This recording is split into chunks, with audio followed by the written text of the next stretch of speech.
and all your ham together. But we'll come back and watch it.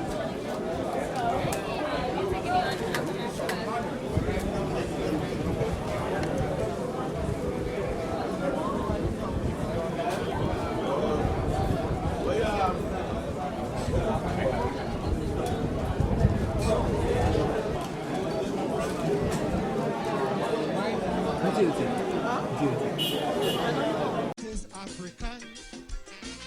The ERHA rocking with more credentials in question.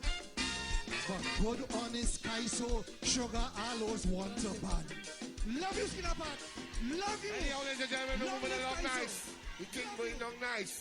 Right about now, ladies and gentlemen, we're keeping it together and we're bringing a no newcomer to the stage. The name of the song, Jack and Jill. That's the name of the song.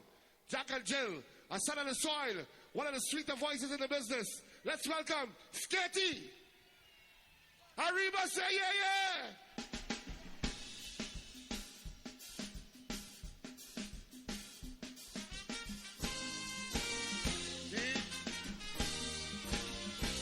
A pleasant good night, Arriba. Day, oi, oi, oi. Day. You're getting government money for so in your hand, but no transparency, bound to have corruption. Year after year, hundreds of billion you keep spending. Still we hospital need more beds, medicine and linen. Boast that in government you would put country first, but now as money playing and you're ruling with an iron fist. Check out who getting fat is financiers and your party loyalists. Well, on them state boards, oh what a fiasco. Square pegs in wrong holes, confusion for so. A chairman of a board, I hear with shady character, bringing a container of chicken stuffed with marijuana. Then at Caribbean Airlines, Moon and failed miserably. Hundreds of millions in losses, taxpayers' money. Then you fired him, a big show just for we to see. So your policy on failure is to let him chair a next board at HDC. So politicians, to make a difference, I say you got to put country first. Is you take the oath in front of God, the Bible, the guitar and the Quran, the mandate. Look how you end up in corruption.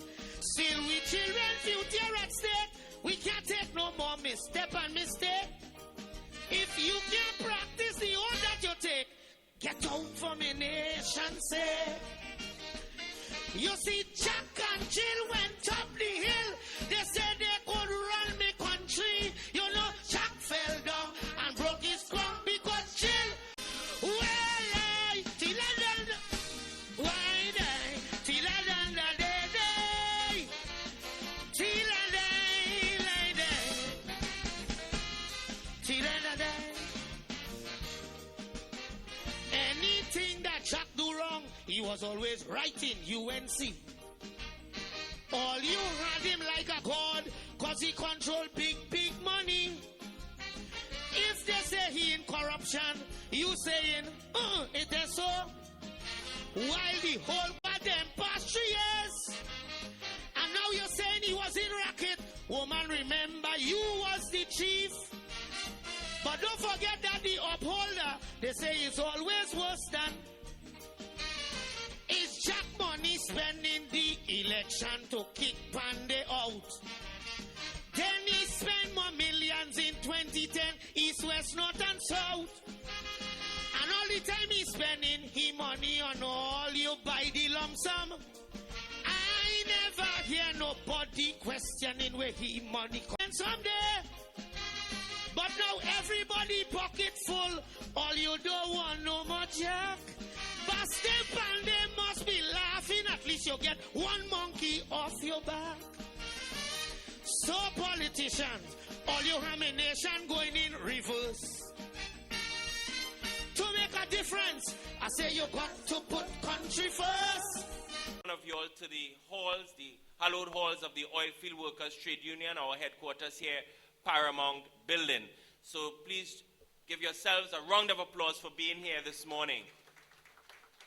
And therefore, you can't come to such a hall, to any activity actually of the Oilfield Workers Union, and not be serenaded with a little union song. And I'm going to ask our former Vice President and Senior Labor Relations Officer, Comrade, let me make sure I get the name correct, Alan McLeod, just to be clear, and he's going to lead us into one of our union songs to start.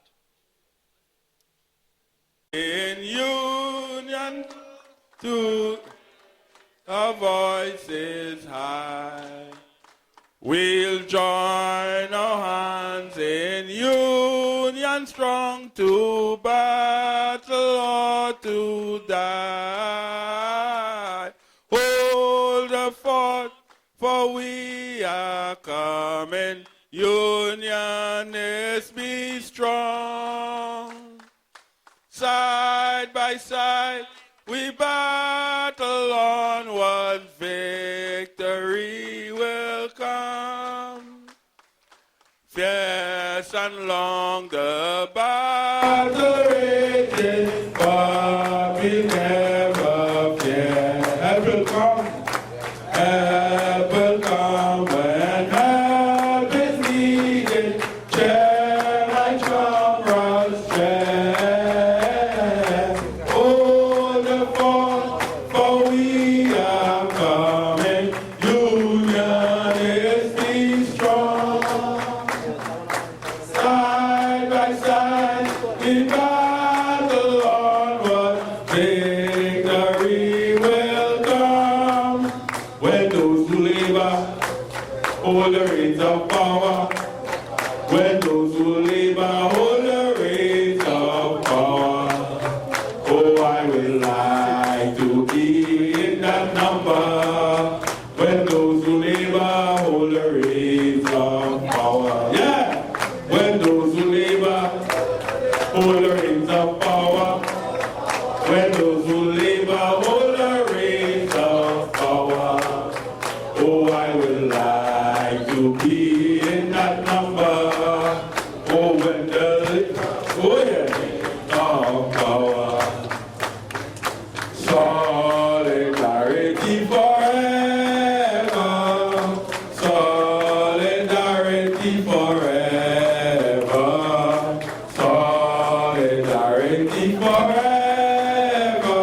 Our union makes yeah. Oh, we will keep on struggling until we and we will keep on struggling until we oh, we will keep on struggling until we solidarity forever. Solidarity forever. Our union makes us strong.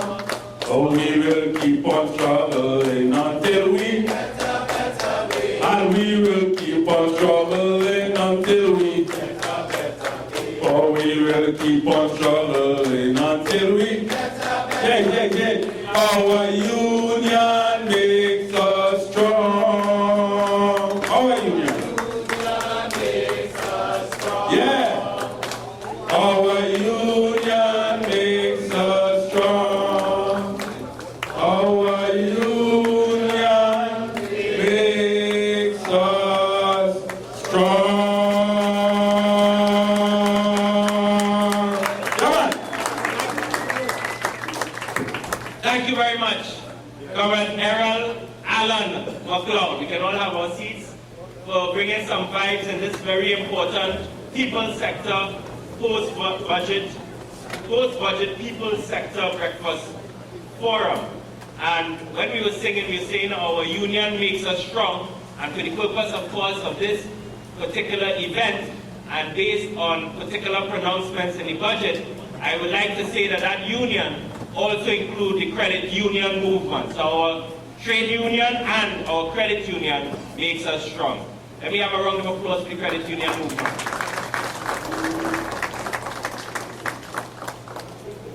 I'd like to really welcome every one of you all here this morning. This is the first open forum looking at the 2015 budget statement.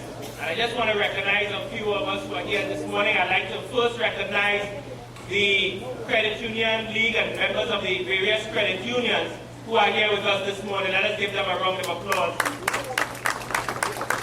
And let us give a round of applause for the Communication Workers Union and as they came out strong. A round of applause. I'd like to welcome, of course, I see postal workers, a few members from the Postal Workers Union. Let's give them a round of applause. And I see members from the Steel Workers Union came out this morning. And of course, members of the Blue Shirt Army and the various units for coming out. A round of applause. And for these types of forums, we like to pay special attention to our students.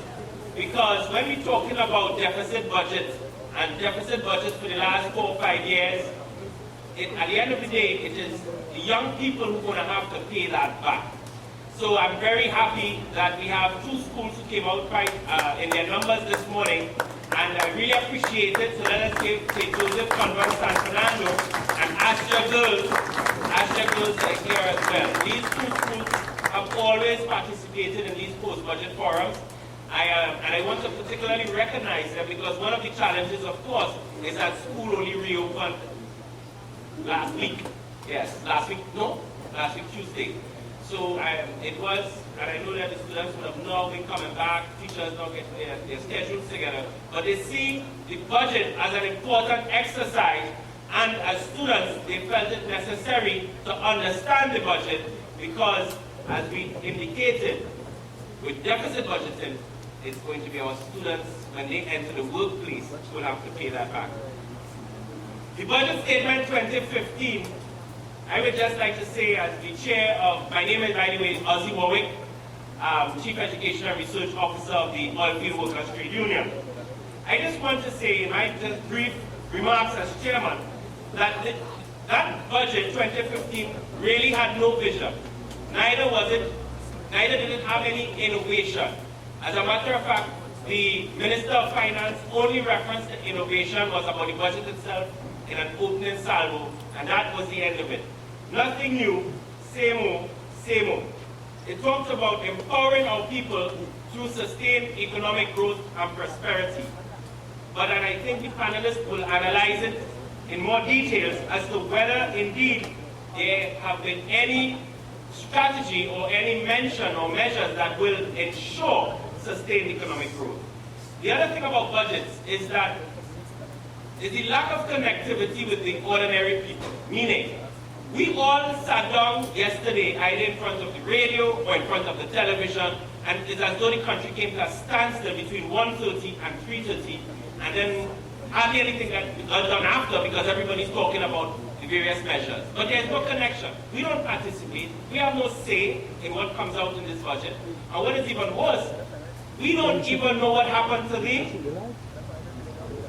last budget. You see, we forgot about this budget.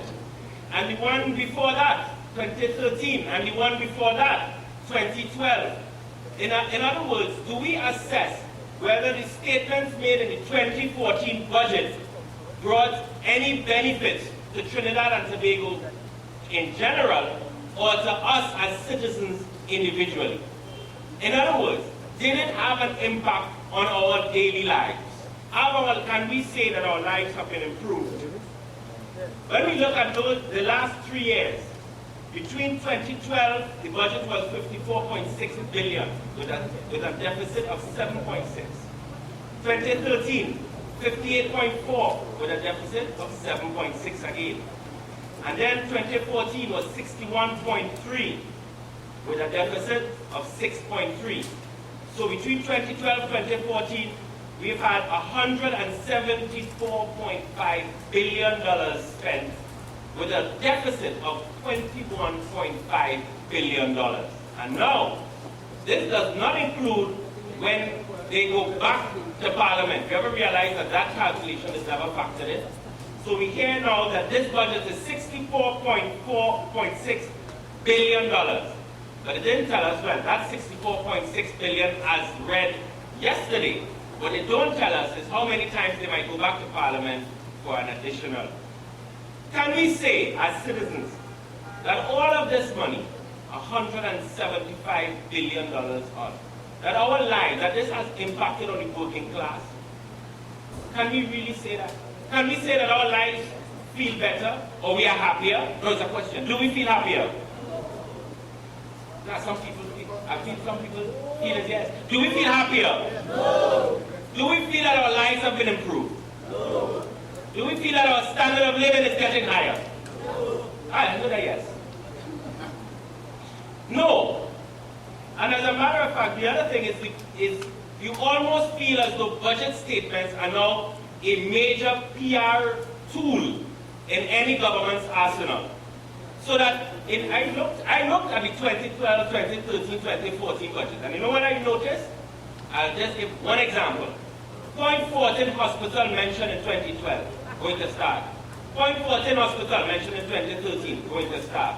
Point 14 hospital mentioned in 2014, and guess what? Guess what? 2015, guess what's going to start? Education, over the last 4 years, $30 billion spent on education. And do we feel or get a sense that the quality, I'm not talking now more schools, I'm talking about quality of our education system has improved? I ask the students, do you feel that the quality of our education system has improved? And we will hear from a young comrade, not the one coming on right now. He will not be here. We will no longer be representing youth today, but we have a young comrade from the Trinidad Youth Council. Some $16 billion in, well, this is a big one, in security. $16 billion. Do we feel more secure today? No. Do we, I have to ask again. Do we feel more secure today? No. Do we feel safe? No. Spiraling crime rate after $16 billion. And it goes on and on and on. In this particular budget, how we intend to do the analysis is that we have had different sectors organizing their post-budget forums. We have the employers, they're organizing something. Government, I'm sure, will organize something. But we felt it important to have a people's sector forum. A forum where the people's institution and the people's organizations, such as the credit union and the trade union, can be able to say what their position is on the budget statement. And so we have assembled, I think, a very powerful panel here this morning, which the panel includes, of course, Comrade Ansel Roger, the President General of OWTU, who will give opening remarks and a statement, a clear statement in terms of the OWTU's position.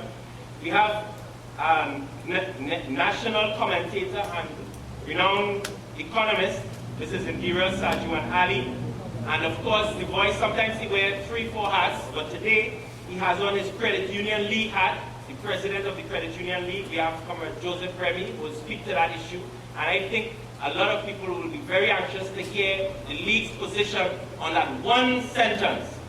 As it, one sentence that can transform that important people's organization. We have represented Python, Comrade Atkins Vidal. He is here, and he will come to the panel shortly. And of course, that voice of farmers, that loud voice of farmers, we will hear from Shiraz Khan.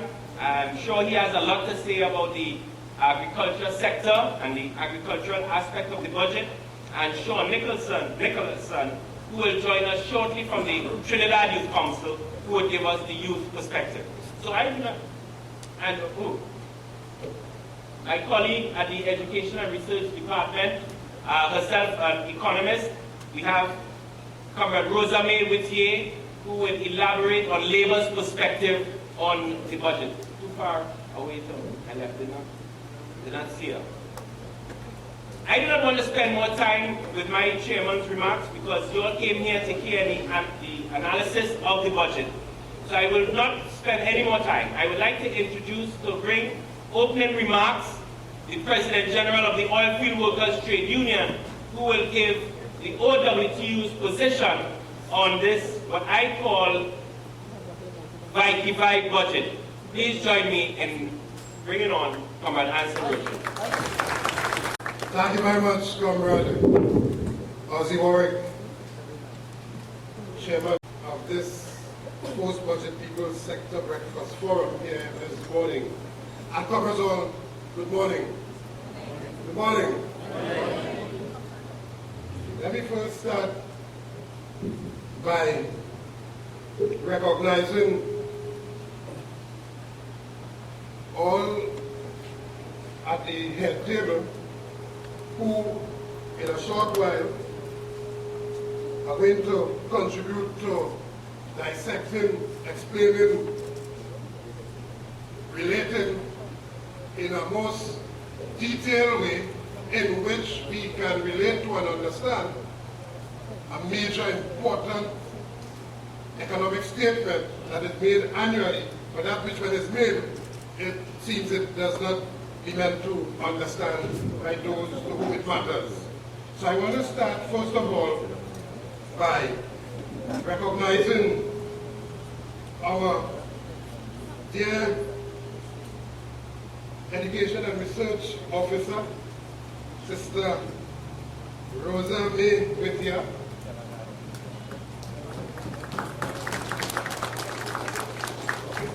I want to recognize our comrade representing Fighton, General Secretary, Comrade Apkin Vidal at the head table. No stranger to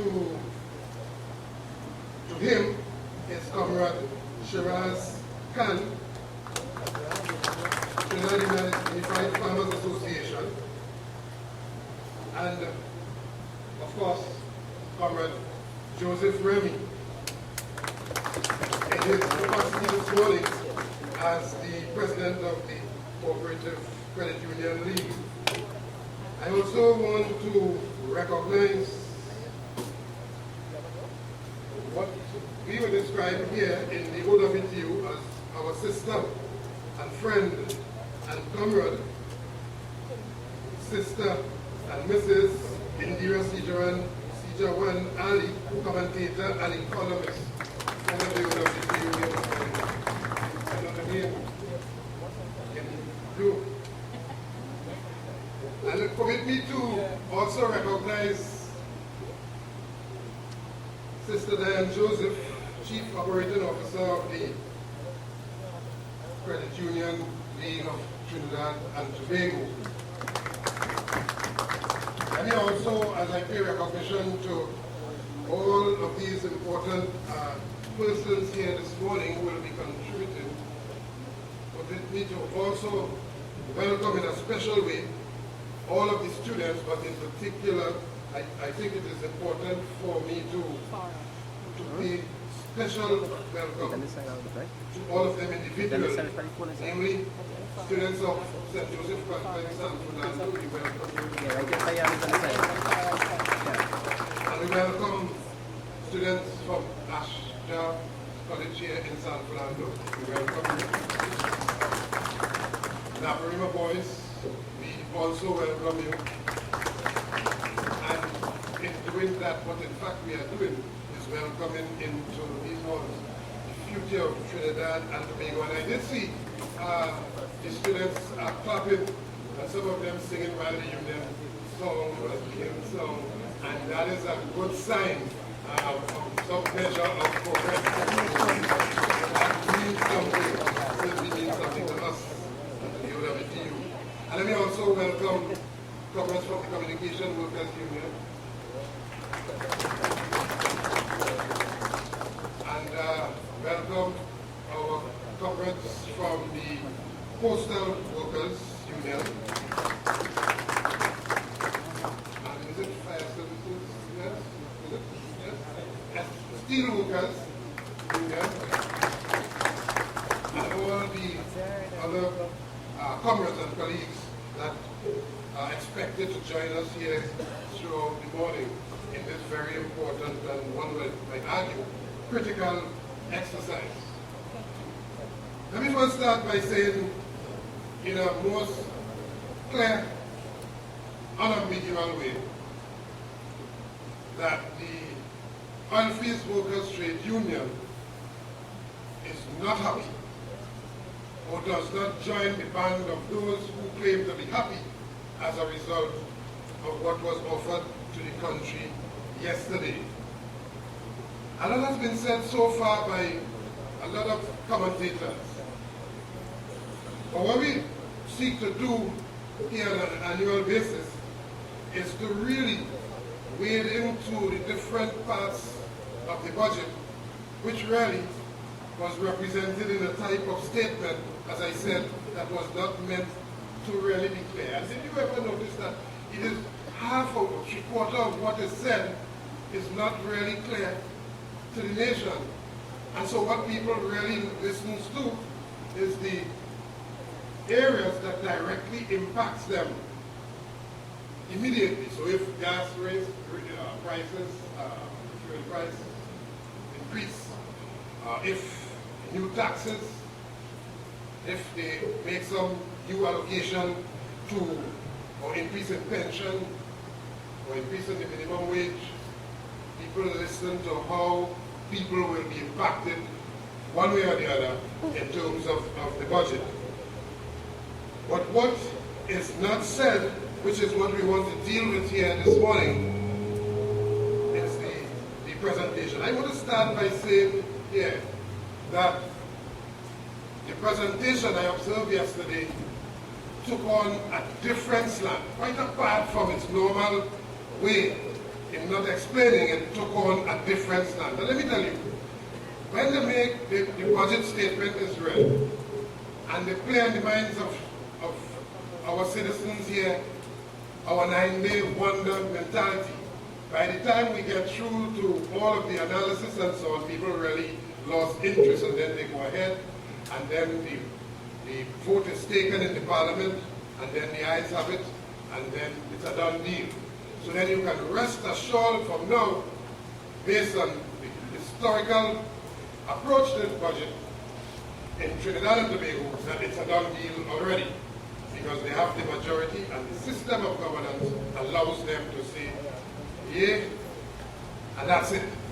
But I note yesterday more energy in the desk thumping and pounding. And I was listening to the budget statement, that whole presentation on the radio, and I thought it necessary to turn on the TV and look to see who thumping. And you know who I've been looking out for first? Whether or not it had anything to do with anything at all, you had what we describe now as the new water carrier for Kamla thumping the desk. Thumping in it. So he is now the supporter, the blind supporter of anything that comes out of the cabinet of Kamla Prasad Isesa, which items would have been properly and thoroughly critiqued prior to 2010 and certainly prior to him being in government. But the presentation itself, comrades, the presentation itself took on a slant as if 2014 came right after 2010. Did you notice that? So that everything was juxtaposed with 2010. And Comrade Chairman here is correct by saying that what ought to have happened is a comparison between 2014 and 2013 and how well did we do with 2013 as compared to this year's projections and so on. And the way we do it in the OWTU is that we project in terms of draft budget, we get it passed and so on, that's your budget. But then we look back at the actual, what actually happened in the previous year. And so 2013 2012, 2011 was excluded, but 2010 the comparison was made. And why? Because they wanted to show in a most deceptive way some form of large increases and so on over the period. And let me give you an example. For instance, they would quote the great percentage increase in the minimum wage over what they met in 2010. And that might be so in terms of the figure. But they did not say that what they said to the country in 2010 that they were going to raise it to $20, a target that they have not reached as yet. Nobody will say that. So that when you make a comparison and you say that you now reach $15 over $9, you wouldn't say that in that same 2010 you were telling the population that you're going to increase minimum wage to what? To $20, and you have not attained that target as yet. And to that we say we are not happy with minimum wage. Our position is that those who form the lowest level of the economic ladder, the lowest rung of the economic ladder in this country, they ought to be given a living wage and not any minimum wage. A living wage that takes into consideration their ability to live a decent life, their ability to produce, their ability to send their children to school, a dignified life.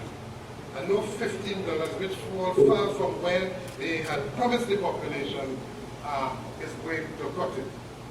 And as a matter of fact, what in fact they didn't say is that the $12.50 they had increased from the $9 back in 2010, it came on the heels of protests by this same OWTU and other trade unions to remind them of their commitment. Let us not forget that, because it is the forgetful nature that we display that allows them to get away. So let's put that in context. Indeed, the entire budget ought to be placed in some type of practical context.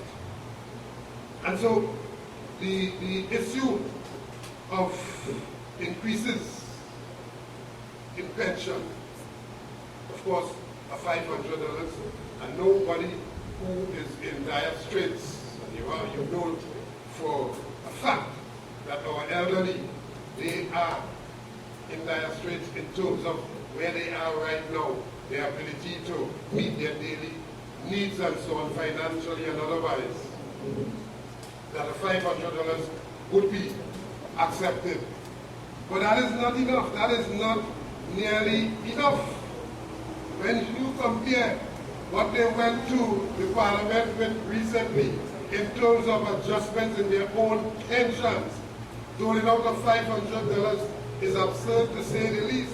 What our elderly need in Trinidad and Tobago is also the type of pension that will allow for them to maintain in their twilight years a decent and dignified life, having contributed to the country's economy over their productive years in their youth and so on. And therefore no $500 election goodie, which people are grabbing at, would satisfy the Oilfields Workers Trade Union. As a matter of fact, when they came into office, they came on the commitment and promise, which later on they said was a typo or the fault of the misprint, yes, in the advertising company. Take the blame, advertising company. You are the fall guy. You take the blame for that. They came on the premise of a universal pension where everybody would receive $3,000 regardless. So it is all about fool the people. And we ought to see in the presentation, line by line, how they compare with 2010 to attempt to fool the people. Is it an election budget? Of course it is an election budget. And every year, budget presentation and election budget? Of course. But this year more than ever, in a deceptive way, it is trying to steal the minds, and we have to be very, very careful. Congress. Coming on the heels of what occurred in the Parliament just recently, we have to be very careful. I note, too, the Prime Minister's response about when a reporter asked her, where's the money going to come from? Where's this revenue going to come from? she said, no new taxes. No new taxes. She repeated that twice. And then she said something which I looked out for later on in the rebroadcast. I didn't see, but I took note of. She said it's going to come from increased productivity. Could you imagine that? Increased productivity. Increased productivity set in the backdrop of real problems with those who are to increase the productivity. Today, Trinidad and Tobago is falling low on the productivity index scale. And this government has not been able to excite the labor movement into levels of productivity that would take the country forward, simply because they are not about labor. They are not labor friendly. But to make it worse, the minister in his presentation says that all of these outstanding issues, all of these outstanding negotiations, an attempt will be made to settle them because it is important. But that the one who will be charged with that responsibility is the Honorable Minister of Labor. The worst Minister of Labor this country has ever experienced, the way to put productivity in his hands. Productivity of what it should depend to move the country forward. I want to say this morning that we recognize Aaron McLeod as a good labor leader, excellent leader for the Oilfields Workers Trade Union. In fact, it's that contradiction that today makes him the worst labor minister the country has ever had. And therefore, no social dialogue can be achieved by putting in the hands of Aaron McLeod that responsibility to bring the labor movement together. We will not accept that. We will have upheaval after upheaval simply because he attacked labor, he attacked the Oilfields Workers Trade Union, he wanted to jail trade unionists. What nonsense is that? You give it a man who wanted to jail trade unionists. You give it a man who attacked those who exercise their right to strike, legal strike. The responsibility to bring labor together in social dialogue. Yes. We will do it socially or otherwise, but we will ensure that there will be upheaval after upheaval until we get our pound of flesh. We demand our pound of flesh. We demand that all of those negotiations be settled and be settled now. Otherwise, it will be open warfare with this People's Partnership government. There will be no industrial peace in Trinidad and Tobago unless you settle all of these outstanding negotiations. All of them, without exception. And so, I want to just touch on a particular area of concern. All of those areas are areas of concern, but one that immediately jumps out to me as the leader of the Oilfields Workers Trade Union and representing workers in the energy sector in particular, the state-owned petroleum company of Trinidad and Tobago. But before I do that, let me just say that the presentation of some $64.6 billion with revenue of some $60.3 billion with a deficit which they boast about. Now, remember, the numbers of political statements hidden inside of that. There's a boast, a major boast about reducing the deficit as committed to. So they are saying that they deliver. I want to ask the question this morning, that since the finance minister and his government and the prime minister, they are boasting about the reduction in the deficit, can they guarantee Trinidad and Tobago that that deficit, which was reduced, that they will not come back to the parliament for supplemental appropriation later in the year? It is like telling your father, I don't want all that allowance this month. I don't want all that allowance. I want to assist in the household. So I will make my own contribution as a child. So I don't want all of that allowance this month. So he gave you less. And then on the first or the second week, you come back, and then you come back again. And then at the end of it, you end up with even more allowance that you would have had previously. It is a major hoodwink they are putting down on the country. If he guarantees to us that our budget is so sound and that we are not coming back for any more increases over the fiscal year, then he can be taken seriously.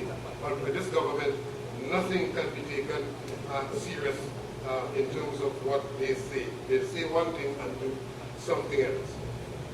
But I wanted to focus as I conclude here this morning and give an opportunity for all of the panelists to deal with their area of focus.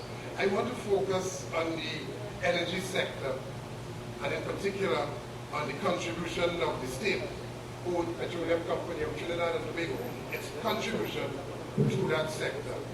And so the energy sector, in his presentation, the minister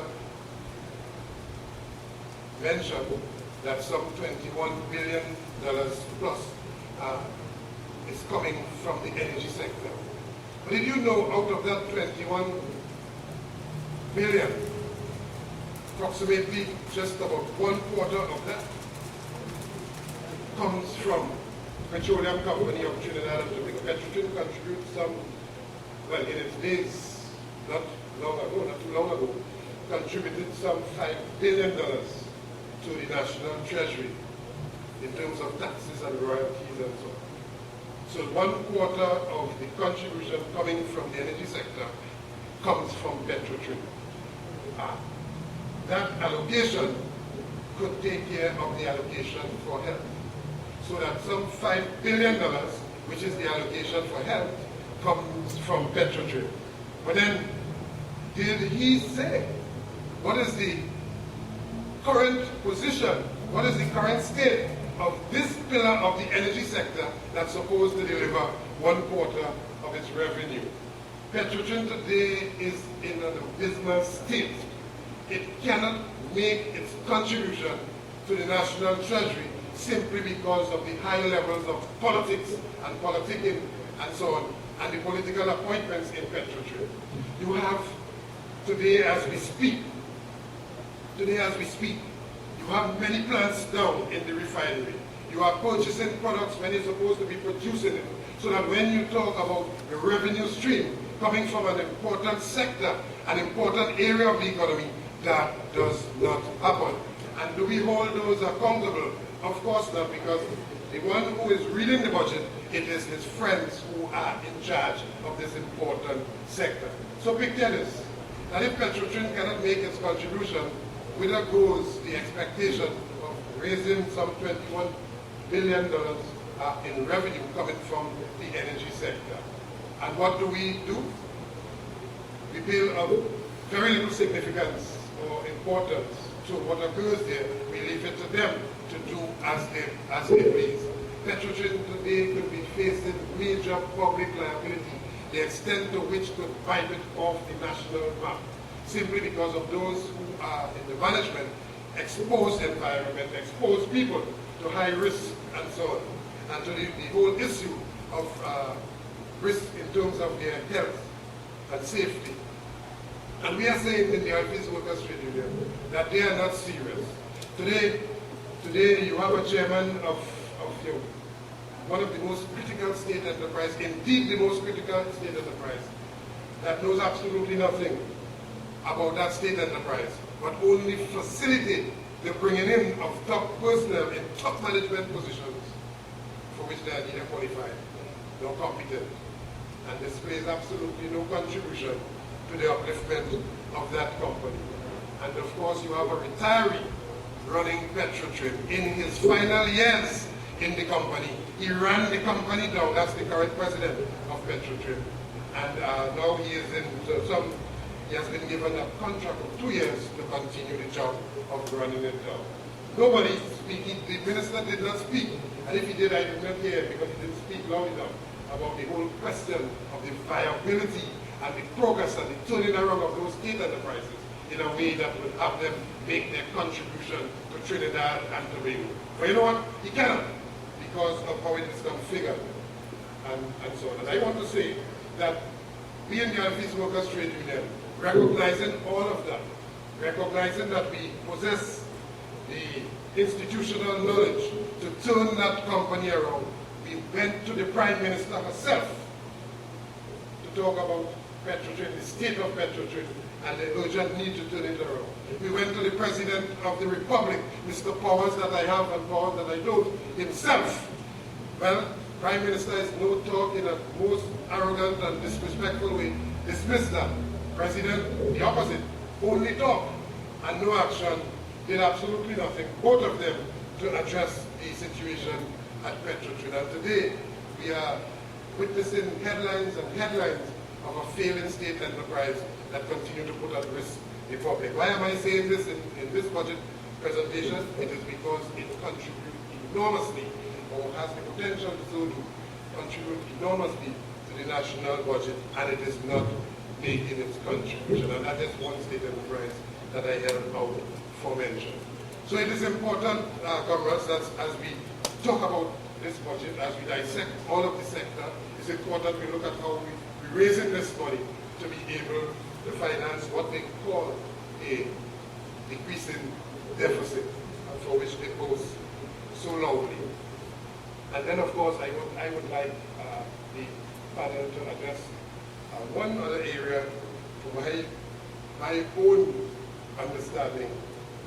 How can a deterrent raise revenue if the deterrent realizes its objective? In that, if you intend to raise revenue by increasing fines and so on for traffic offenses, but at the end of the day, let's assume that everybody say, listen, it is now uneconomical for me to get a charge, not fairness offense, or it is uneconomical for me to pay some traffic offense. So I am going to obey the law, which in any case you ought to be obeying the law. And if tomorrow morning everybody obeyed the law, and so the deterrent worked in terms of the increase in fines across all of those traffic offenses, how on earth are you going to raise revenue at the same time from what you consider to be a deterrent in the law? Is it that you are saying that break the law, we are going to raise money from you breaking the law? And it does not make sense at all. So I'm saying this morning, some of the things that jump out at me, of course, there are a number of other things, but I would welcome the intervention of the experts we have here at the head table to be able to dissect in a more fundamental way and to bring to us a proper and clear understanding of that madness that was presented yesterday. Rest assured that the Oilfields Workers Trade Union will continue to play its role, and as I said, I want to leave you with this. If they did not settle all of these outstanding negotiations in quick time, we will have no industrial peace in Trinidad and Tobago. And let me say one thing again before I go. When we walk outside the parliament, or we go from place to place throughout the country, people tell me, as the President General of this union, we have to shut down the country because we are not satisfied with what is happening. Only on Sunday, they were saying to me, we have to shut the country down. Mr. Roger, Mr. PG, we have to shut, we can't take this thing. And I'm saying, the people who are saying that, they would have you believe it's PNM people saying that. It's not PNM people. Yes, PNM people would say that too. But the people who are saying that are businessmen. Businessmen who did not get a fair share of the economic pie was dealt out for their preference of their friends who landed all of the billion-dollar contracts. So those UNC people too, who are dissatisfied, but who are prepared to, of course, hide behind the Oilfields Workers Trade Union, they are saying to me outside the parliament and all over the place, we have to shut the country down. And of course, the rest is history because we saw where they went when we were prepared to do just that, not just for wage increases, but for the bad governance that we were experiencing. And so, I am saying here this morning that the country ought to prepare itself for that type of response once the people are ready in vast numbers, once the business people are ready to make their contribution to stopping this madness that is taking place in Trinidad and Tobago. You pull the lever, and we will be right there to support you to ensure that this government understands that power lies in the hands of those who contribute to the economy. Power lies in the hands of those who get up all hours of the night and go to work, and so on. All quality hours of the night, all adverse conditions, producing to make sure that the wheels of the economy turn so that they can do the likes of what they did yesterday. I look forward to a fruitful discussion, and as I do that, I welcome you here to the halls of the Oilfields Workers Trade Union. Welcome. Thank you very much, Comrade Anson Roger, President General of the OWTU, making it very clear that the OWTU is not happy about the budget. The OWTU is not happy with the minimum wage, to reiterate what you said, and the OWTU calls for a living wage. The OWTU is not happy with the budget because there was no assessment of the 2013 performance. The OWTU is definitely not happy about the placing of the responsibility of social dialogue in the hands of the current Minister of Labour. As a matter of fact, you made it clear that the OWTU is not happy with the Minister of Labour. I think that was clear. And that there will be no industrial peace without settling all negotiations. The OWTU is also, you mentioned, not happy about the government's inability to state or identify where is the money coming from. The $39.1 billion in the non-oil sector, that was not identified. And in particular in the oil sector, nothing about the viability or the turning around of the Petroleum Company of Trinidad and Tobago. As a matter of fact, you sitting there, my comrade, Rosa May Whittier said something very, very interesting. She said that a comrade told her that the only thing running in Point-a-Pierre is the Guaracara River. I think that's one of the best descriptions of the situation of the Petroleum Company of Trinidad and Tobago. But now we want to also move down straight to Mrs. Indira Sejuanali, or Comrade Mrs. Indira Sejuanali. She's been with us several times, speaking at our post-budget forum.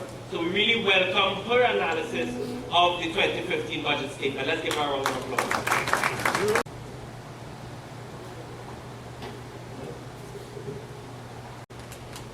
Friends in the union movement, members of the press, and a very special good morning to the students of our high schools. And I'm particularly, for obvious reason, happy to see so many young female students here. I think male students really need to do something to fix this discrepancy, and you need to come out here and like your female colleagues and understand what's happening in the economy. So a pleasant good morning to each and every one of you. I want to thank the Credit Union for inviting me to share my thoughts with you on the budget. I want to say though that it's been a hectic period since the reading of the budget yesterday for me. I have not had an opportunity yet to look in any details at the actual documents of the budget, so that my level of analysis really comes from having been doing this for years, understanding what's happening, and really on the basis of the minister's presentation. That said, my opening remarks on this budget is that it does not excite me. It is not a budget that excites me, and I think it is not a budget that excites anyone who is concerned about the medium to long-term sustainable development of the economy of Trinidad and Tobago. If you listen to the radio programs, you will hear a lot of positive remarks in terms of, the budget has given us a lot of things. Because a budget, it has two purposes. One is it is a political instrument, and we cannot hide from that. That is a reality. We have a Westminster system. Every 5 years there's an election. The government is managed and will use the tools available to it in order to encourage individuals to keep voting for them and new people to vote them. So it is a political instrument. So it is an election budget. It's the last budget before the election. So obviously there has to be an expectation that there would be goodies in there, and the goodies are in fact in there. But on the other hand, and more important, a budget is a tool of economic governance. And that really is where I intend to put my emphasis in terms of my presentation. I want to start off by identifying some of the things I'm pleased with in the budget, because it's not all bad. The Heritage and Stabilization Fund, the increase of the minimum balance from $1 billion US to $4 billion is a good thing. And let me explain that. As currently obtained, once the balance in the Heritage and Stabilization Fund reaches $1 billion US, it can't be touched. But that $1 billion translates into $6 billion US. And for those of you who could do the math, $6 billion out of a budget of $60 billion. What is that? 10%. So that's only enough money to, if we're in trouble, to cover our expenditure to the amount of less than 10%. So increasing that minimum balance to $4 billion US is a good thing. I think it should even be higher, but we're going in the right direction. So once the minimum reaches $4 billion US, it cannot be touched. But so in terms of long-term and the heritage perspective, that's a good thing. The second good thing is an attempt to include the middle class in and an incentive that has been there for low-income households with respect to your capacity to earn a home. The increase in access to those with a cumulative income, husband and wife, of between $8,000 and it's expanded now to $30,000. If both of you earn an income up to $30,000, you can now access a loan at 5% interest rate to buy a property ranging from about $800,000 to $1.2 million, which is more, in keeping up with the market. I would have liked to see, though, a specific within there, a specific targeting of young professionals. We have an aging society. We need young professionals who are baby makers to stay in this country. We need to incentivize them to stay. We need to deal with the brain drain. The current baby fund does not do that.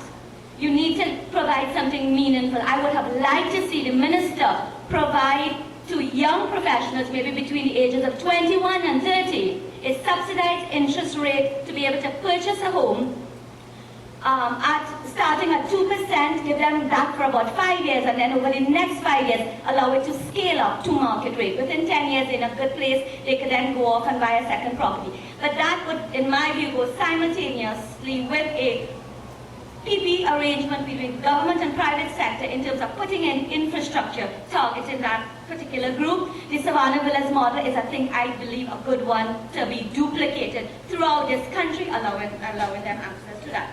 I know I'm going to probably run out of time before I get to the core of what I want to say, but I'm trying to go quickly. The minimum wage, though not where certainly the union wants it to be, it's a movement in the right direction, so we have to be at least a little bit happy for that. But we can't just say, pull out of the air a minimum wage. It has to come from an understanding, a methodology that is used and applied in order to determine what the livable wage is. And if we want sustainable development, then we, on the basis of that kind of scientific analysis, is how we determine what that minimum wage should be, and that is how we set it. We're clearly not doing that, and so here it's more political tool than one used in the way that it needs to be used. So, the political goodies, I am sure that people will deal with this. Here we have seen an increase in almost all of what I call the social safety net programs. And the minister, though, is very careful in his presentation because he says that he understands the transfers and subsidies as a problem. He understands that we need to deal with it. So he has commissioned the World Bank in order to do a review of the program. My question to the minister, we really can't do that ourselves? Are you saying to me we don't have the skill set within this country, a country where we have been allocating on average over $8 billion to education, to human capital development for the last 10 or 15 years. We don't have the skills within us. We know the problem. We know it's a problem. We can't do that ourselves. Why is there the need to bring the World Bank in to be able to do that? So those are some of the issues that I want to talk about. I want to move now to the issue of the economics of the budget. The budget as a tool of sustainable economic economic development. And that is where my concern and my passion rests. And I know that is the passion of the trade union movement. The people who belong to trade unions are workers. People who go to work and give a fair day's work for a fair day's pay. So you are not looking for handouts. You are not excited when you see increases in subsidies that are not directly linked to the issue of sustainable development. You are concerned, as I am, with the issue of sustainable development. And for the benefit of the students here, I want to touch on the issue of the deficit. The minister is at pains to say that he's keeping his promise with respect to reducing this deficit. But the deficit projected at around $4 billion is really what the absorptive capacity of this country is with respect to the implementation of a public sector investment program. So probably for the first time, we have a projected deficit that is in actual alignment with what our capacity to be able to implement a PSIP program. I say that because in analyzing budgets for around the last 8 years, we have had on an annual basis, and Comrade Roger referred to this. He quoted, or it may have been Ozzy, quoted you the statistics for a number of years in terms of the projected budgeted deficit of around $7.7 billion annually. And that always aligns directly to the PSIP budgets. And what we have found is that the government has not been able to spend that money because the capacity to be able to spend that money in a 6-month period when it's the dry season, we simply don't have it.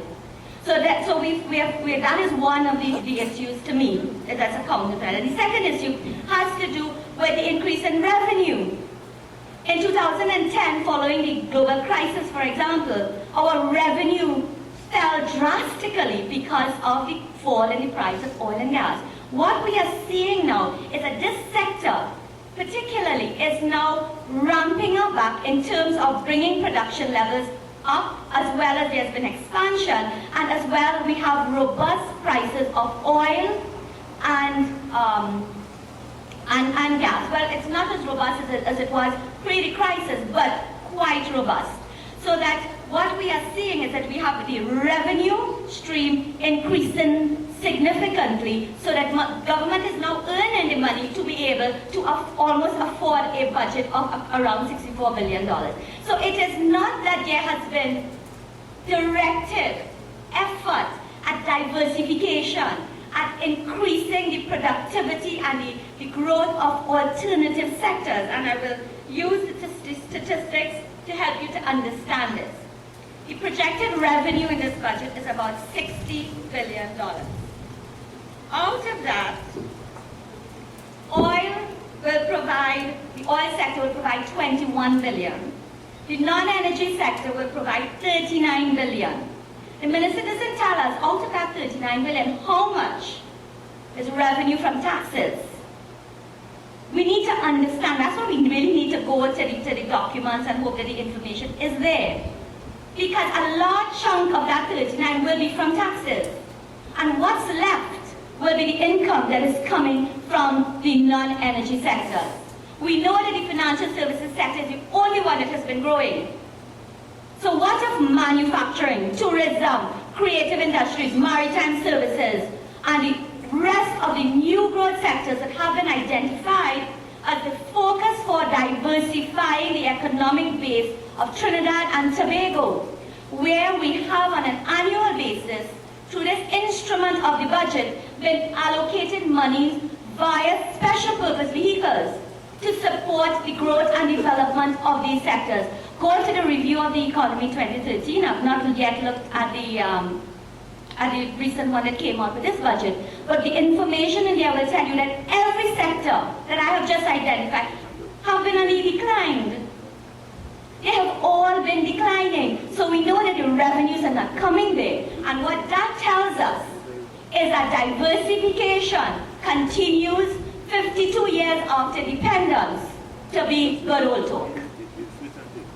To be good old talk without the requisite political will and economic backing in the way that we need in order to make it happen.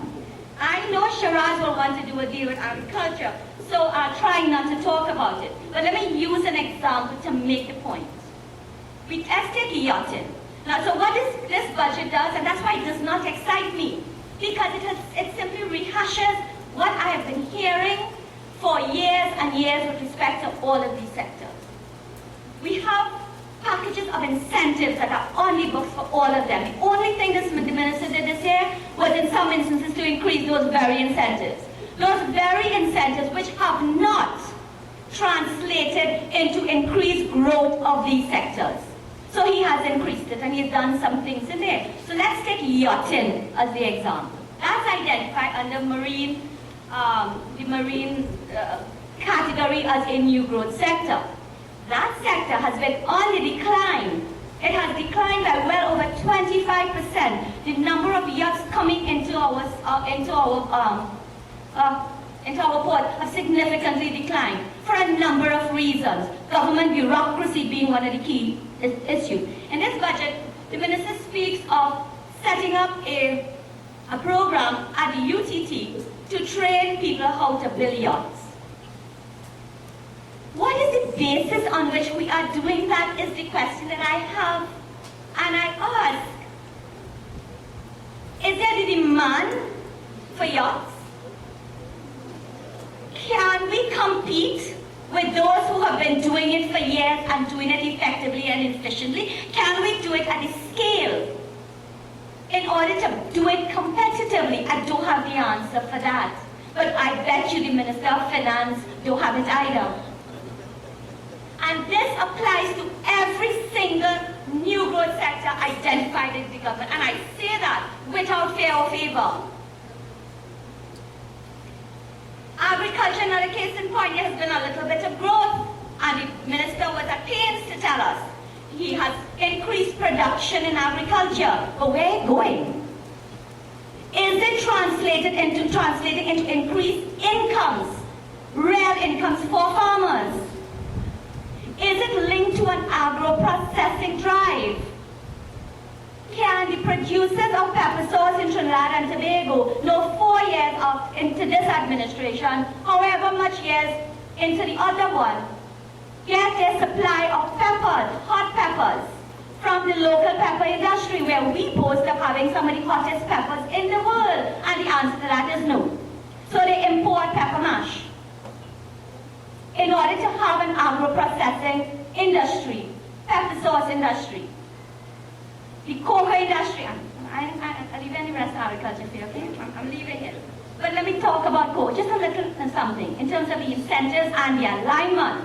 So on the books you could go to this ADB and you could get a loan to revitalize your cocoa industry. Cocoa industries in Trinidad and Tobago, we have to revitalize it. We have fine flavor cocoa. If we just revitalize it and produce more, we could get more money. We produce right now 600 tons of cocoa per year. We used to produce 35,000 tons of cocoa. We can get 5,000 to between 5,000 and 10,000 tons of cocoa if we do certain things, which is not so hard to do. We have a cocoa research center at the University of the West Indies, the oldest in the entire world. We have the largest gene bank in the world. How are we leveraging these things to even bring cocoa back up to the production that it used to be? So you have to revitalize your coconut. You have to clean out all the crops. You have to replant. You know how long it takes for a cocoa tree to start up there? Anybody can tell me? 5 years. But you know when you go to the ADB, you're getting a loan. 3-year moratorium. That means after 3 years, but in the case of the cocoa industry, and it's 3 years. After 3 years, you have to start to pay. Your tree ain't start to bear yet. Where you get the money to pay? Misalignment between the incentive and the objective. But we don't even have a clear objective with respect to the cocoa industry. I'm trying to do a study on it, and those who are producing trucks say, I ain't talking to you, because I'm fed up. I'm fed up with these studies that go nowhere. Because we do superficial, meaningless studies. And I could do this for every sector. You see, in Trinidad and Tobago, we talk diversification, because it sounds nice, but we are really not committed to it. What do we need to do? I'm going to end here. Just telling you, what do we need to do with respect to diversifying the economy of Trinidad and Tobago.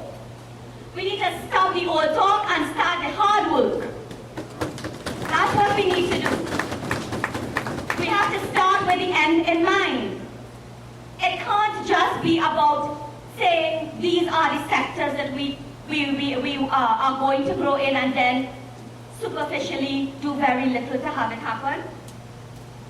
We have to start with a robust analysis to determine where our competitive and comparative advantage rests. You all have talked about these things in school, yes? Terms sound familiar? Comparative and competitive advantage. What does that mean? You have to start off by analyzing what you have on the ground. Let's take the film industry. How many people we have making films? Who are we making the films for? What's the real cost of producing a film? How many firms, how many people they're employing? We have to start there and understand what exists. I can tell you again for fact, the government, notwithstanding millions spent on these sectors, don't have the answers to these questions. They don't know. They're spending money in the blind. They're spending taxpayers' money in the blind. So that's the first thing you need to do. Understand what exists, and it applies to any sector. Second thing, you have to do a market analysis. If you're talking about selling to our international market, because that's the imperative. We have to continue to grow our oil and gas, but as we grow oil and gas, we need to reduce its contribution to GDP. So we have to move that contribution from 45% to somewhere about 20% and allow the other sectors to grow and increase its contribution to GDP. So they have to be able, the priorities to identify those which can earn foreign exchange. So we have to understand the market. What is the market trend in terms of the film industry? Where is it going? What is their demand for? Who are the major competitors? Who are we going to compete with? What are their price points? This doesn't take 1 month and 2 months. It takes between 6 months to 1 year to do the proper kind of analysis. But this government has had 4 years. And it could have been done, but has not been done. We need to do what's called value chain mapping. We need to understand where along this global value chain we are operating. And what can we do in order to move up? Because as you move up the value chain, you make more money and you can pay people more money and you need better skills. That's the link with the sustainability and the sustainable development. If you understand it, then you can say to young students who are now going into university, the film industry is showing that over the next 10 years, it will be moved from being a $10 billion US industry to being a $40 billion US industry. Government is putting in the infrastructure and the training to ensure that we can go there in these areas. Go and study. Go study those areas. What we have now, billions spent in education, thousands of graduates coming out and can't find jobs. Can't find it. There is a misalignment. There is silo activity happening, and the budget presentation reflects this. It reflects the absence of the connections between the various sectors that we need to take place in order for sustainable development to take place. We need to work backward and forward constantly in order to ask and answer the important questions in order to get the thing done. So I want to end now by coming back to where I started. A budget is both a political and an economic tool of a government. Yes, you have to satisfy your short-term needs in order to ensure your popularity and to ensure the vote. Baby fund, in my view, is for the vote because it is not clearly thought of. It doesn't treat with the underlying problem. It is another disaster waiting to happen because no government is going to interfere with it next year. And already, even before it's implemented, the man on the street is saying, the money is too little bit, we need to increase it. And what happens after 1 year? So it's another one of those, but we have not dealt with the underlying problem. Why are those who can least afford to make children making children? That's it. We have to answer that question. And supporting it is not. So you may have to have a short-term intervention like a baby fund, but you have to be simultaneously fixing the problem. So it's political. So saying that yes, we need to deal with transfers and subsidy while in the same breath increasing it, while in the same breath increasing them is the politics. The economics is where we are not doing it right. Simply spending billions of dollars in education and infrastructure, noble investment, without linking that to market needs and your development agenda, leads us down a bad road. Putting lights in sporting parks all over the country so that we can use it in the night is great. But look around you now. Half of the lights not working and nobody is replacing it. So infrastructural development without a clear plan in terms of maintenance is a road to disaster. Who's going to pick up the pieces when it's time to pick up the pieces? We have the resources now. Look around at our neighbors. We have the fiscal space now to combine both objectives in a way to have sustainable development. The onus is on me and on you to demand from those who govern on our behalf to make sure it happens. Thank you very much. This is Indira Sajuan Ali. You started off by stating that the budget does not excite you. And what I know is that when a woman says that something does not excite her, that can't be good. Cannot be good. You going there, boy? But I am happy that in the presence and in the OWTU hall that you showed a lot of passion. So clearly being in the OWTU, that excites you. So I think that is a good sign. But you did say some very important things in terms of the World Bank. And just to state that you're correct. Why do we need the World Bank? I think they're just using that as an excuse because we all know what the World Bank's ideology is. Small government. So they are going to use that as an excuse to cut all the very same programs that the social programs that they put in place. And there's a lot about the diversification of the economy and not being serious about that. And that's a very important statement because they state in the non-oil sector revenue of $39.1 billion without stating where is that coming from. And you talked about the misalignment between the incentives and objectives and used a very good example of the yachts. My only, thinking about what you just said, there probably is a demand for yachts to carry more and more drugs across the Venezuela and other parts of South America. I'm just saying, just speculating, just thinking aloud as to why they think we need all these yachts. But in the end, it's really for us to be serious about diversifying the economy, and I think that is your message, to be very serious about diversifying our economy, to look at our comparative and competitive advantage. So let us give Mrs. Indira Sajuan Ali another round of applause and thank you. The next speaker is going to touch on something I think everybody would be interested to hear. The credit union movement's response to one sentence. That's all it was, the whole budget. One sentence. We will move the credit union from under the Commission of Cooperatives and place it. Legislation is coming that will move the credit unions from under the Commission of Cooperatives and place it under the central bank. One statement that will completely change this people's organization. Or maybe I'm wrong in my assessment. But coming to speak to us on that issue is the president of the Credit Union League of Trinidad and Tobago, Comrade Joseph Remy.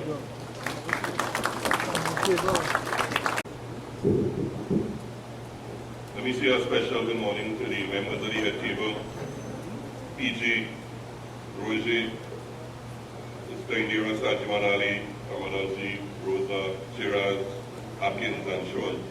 And to all the other comrades out there, and to the students in particular. And again, it's always happy to have you here with us. To the Chief Operations Officer of the Co-Operative Credit Union League, Mr. Joseph, and two board members who are here with us, Marcia Glendridge, Constantine, I have it right this time, and Marlon Pierre.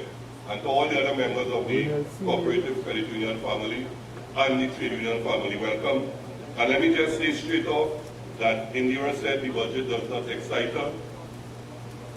To me, this budget is a disrespect to the cooperative credit union movement and to the trade union movement, a total disrespect. Give a budget presentation, a political speech that spans, I don't want to get the exact amount of pages, 92 pages. 92 pages in a budget presentation. 1 page was reserved for the labor movement, 1 page. And 1 sentence was reserved for the cooperative credit union movement. And that to me is a blatant disrespect by our government that came into power saying that workers would be at the center of development. And that is a major contradiction, and we need to start from that premise. And let me just say, it will be difficult for me to talk strictly credit union business because the trade union movement is in my heart. And there are 2 things I just want to briefly mention and make the link with what is happening in the cooperative credit union movement. In the budget presentation, the minister spoke about tourism, and he spoke about increasing the room stock in the hotel industry. But when no mention was made of the asset that they own, which is Hilton. But when you drill down into the details of the budget and you go into all the draft estimates and all the other things, there was mention of an upgrade at Hilton to the tune of $7 million. Imagine that. Hilton, what they consider to be a jewel, is only provided within the PSIP with a $7 million allocation, and only to upgrade the pool terrace, some area by the pool terrace. We have to go into the details of this budget to understand how it is implicating us in a negative way. But let me go back to the information communication technology area, and particularly the telecommunication sector, TSTT. State-owned again, 51% owned by the government. Half a page reserved for the ICT sector, half a page. No mention made of the role of the shareholding principle in TSTT, not a mention made of that. No mention also made of the fact, and there's a boast by the Minister of Labour and all the other ministers, that they settled 68 to how much wage negotiations. But they're not saying that TSTT have 2 outstanding negotiations. Way back to 2008, workers in TSTT are still working on 2007 salaries in this 2014 economy. And they're not making mention of that, but there is a boast about settling negotiations. And I'm saying these things to indicate that unless we treat these things in a proper manner, then it is going to impact on a sector that has been propping them up over the years. And the TSTT workers and the other workers in the industry who always go through long periods of industrial unrest have to rely on the cooperative credit union movement for sustenance.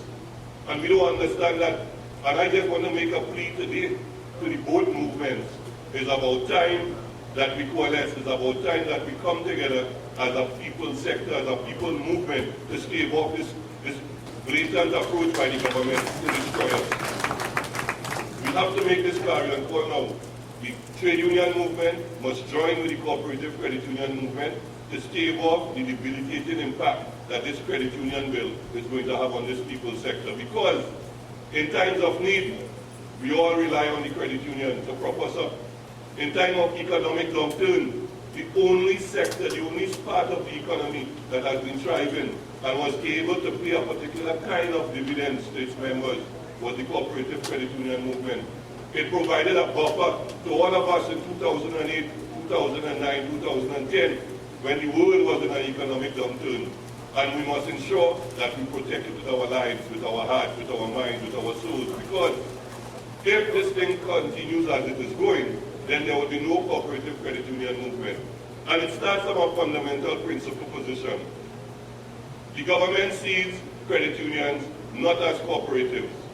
And that is something we have to redefine to them. They see credit unions as a threat to the banks.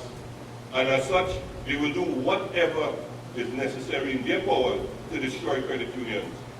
They are seeing credit unions as where they see the real power being centered.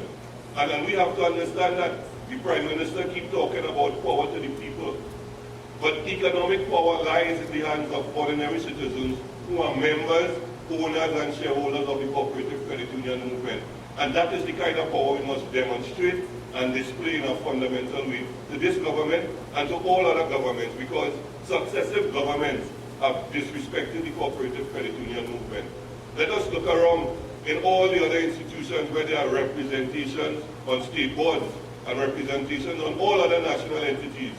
there is no representation from the cooperative credit union movement. And what we are seeing now is the Minister of Finance in his budget presentation made a statement, one statement, to talk about the impending legislation.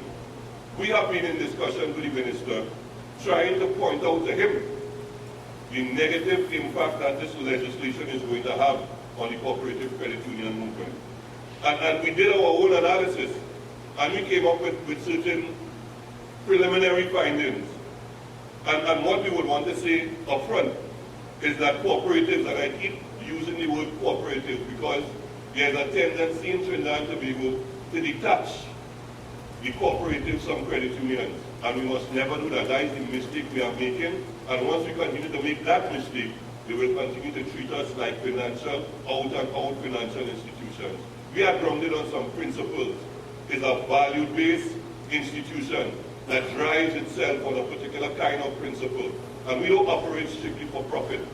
It's not for profit, it's for service and for the good of mankind. And we must always maintain and cherish that. Cooperatives have been found to be effective in industrialized economies and societies as a vehicle to empower people of modest means to be self-reliant and make a significant contribution to the socio-economic development of any nation. Some of our comments are: 1, the proposed credit union legislation has not recognized the role and contribution of the cooperative movement that is as played in the macro socio-economic development of Trinidad and Tobago. 2, there is no public statement, and this is critical, of government's policy on cooperatives to guide the legislative framework. The cooperative credit union bill, as proposed, lacks the cooperative thinking. It should have been influenced by the ILO recommendation 193. And the ILO recognized the importance of cooperatives in modern society. And their recommendation was to ensure that cooperatives continue to play that role in the socio-economic development of any nation. The approach to regulations of the credit union movement redefines the business of credit unions. So what the bank wants to do is to redefine for us what we have defined for ourselves over the years. And that is something that we believe is very dangerous. The bill changes the culture and basic philosophy of cooperatives. Members' rights are not fully represented. Consequently, these rights will be reduced in a manner that will destroy the cooperative principles, values, and practice. For example, the proposed credit union bill ignores the right of members in the decision-making process. It also ignores the bond as the basis for a group forming a credit union. And in most instances, credit unions are formed either through an industrial bond, like we have TechU, we have TSTT, have credit unions, we have credit unions in all the other industries, we have Agricola, I see them here, and we also have community-based credit unions, like SSCCU and all those others. So there is a particular bond that brings credit unions together. And what the bill is doing is destroying and dismantling that bond. The bill also ignores the members' right to determine activities for their own benefit. The bill lacks developmental focus and omits training, funding to support credit union developmental needs, and technical, administrative, and other advice to credit unions. The provisions of the bill will force closure of some credit unions, particularly small credit unions, and restrict the formation of new credit unions, because the proposed requirements for fit and proper officers are very onerous. They want to determine, and they must tell you, who must be fit and proper to be board members of your credit union, to be members of the board. And we are saying the basis of the legislation is on the backs of what they consider to be the failure of the Hindu credit union. And we have been saying for years that the Hindu credit union was not operating as a credit union and as a cooperative.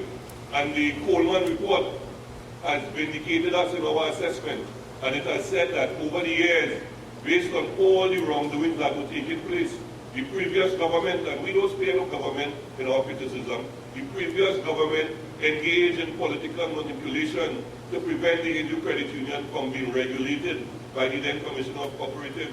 Because we could all recall, when the then Minister of Finance, Fernando, intervened and decided to take action against HCU, that they went and gathered around Balize House, and a certain Prime Minister pull a stroke and say, leave them alone, and allow Hindu Credit Union to continue operating in a particular manner. What has happened now is that this government is using the Hindu Credit Union failure as a basis of implementing legislation on all credit unions. And that, to us, is a wrong premise for developing and designing any kind of legislation framework for credit unions. The provision of the bill will force the closure, as I said, of some credit unions, and it will result in additional unpredictable costs to credit unions, where we are talking about the qualification requirements of members of specialized committees. We are talking about the process of establishing a credit union, which is not clear. They are now making it very difficult for a credit union to be formed in its embryo stages by the type of requirement that they want now for members to be part of that formation. The requirement for sufficient knowledge and understanding of the business of credit union restricts the formation of credit unions by people who may need it most. And we have seen in small rural communities, credit unions have provided that particular kind of sustenance and development for their members. And what they are doing now is making it very difficult for those credit unions to be formed in the first case, and for those who are in existence to survive. The credit union bill is also focused on control and penalty, as opposed to development of the sector. What we are seeing is that they are attempting to criminalize behaviors with respect to non-compliance and the imposition of harsh penalties which are onerous and disproportional and unjustifiable. We also have an instance here now where we are going to have a Credit Union Act separate and apart from the Cooperative Societies Act. So you're going to have a case where you have two regulators for the movement, because the registration and the administrative aspect of credit unions will remain with the Commissioner of Cooperatives, and the financial aspect will go to the central bank. And I just want to state that we are totally opposed to this particular measure, because it will introduce instances where they would have to use the High Court. They propose to use the High Court for resolution of disputes, and this undermines the principle of easy access to justice. The Cooperative Credit Union League is in total opposition to this bill. We have advanced a position that there should be one piece of legislation governing the operations of credit unions. We have also advanced that we should amend the Cooperative Societies Act, give the Commissioner of Cooperative Office the teeth to do the actual regulation that is required in this dynamic financial environment. Give them the necessary staffing requirements, tool them with the necessary competencies, and allow the Commissioner's Office to do the regulation of credit unions.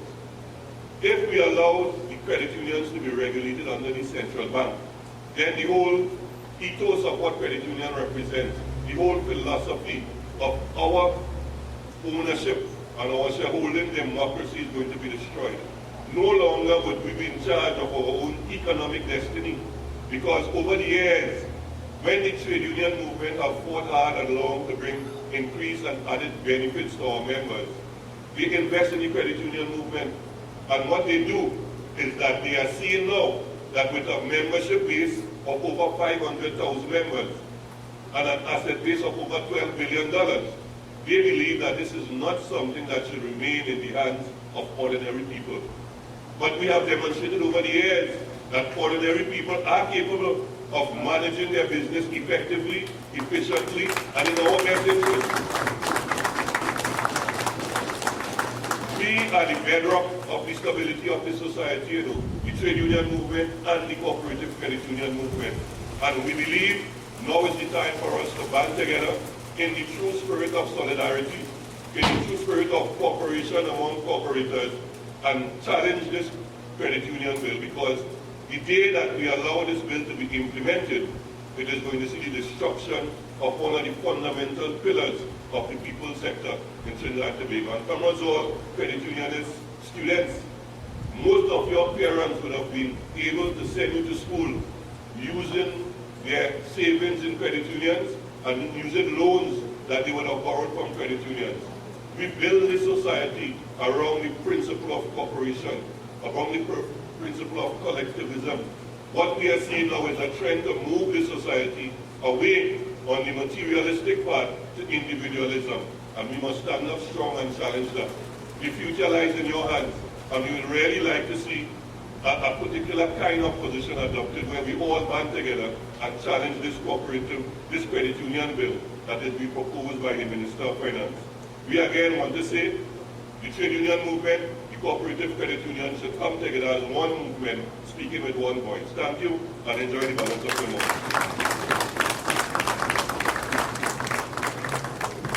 Thank you very much, Comrade Joseph Remy, President of the Credit Union League, and also President of the Communication Workers Union, as well as President of the Federation of Independent Trade Unions and NGOs. And you raised a very important point. I don't want to, because we're running tight on time. We really have a little time constraint.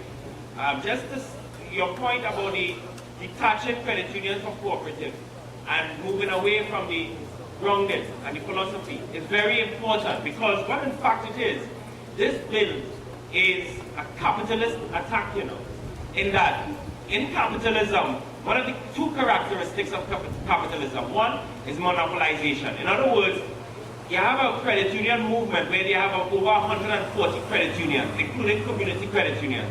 A characteristic of capitalism is a monopolization of that. So what will happen is that these smaller credit unions will get absorbed. So in fact, you're going to move from 140 something credit unions to about 10.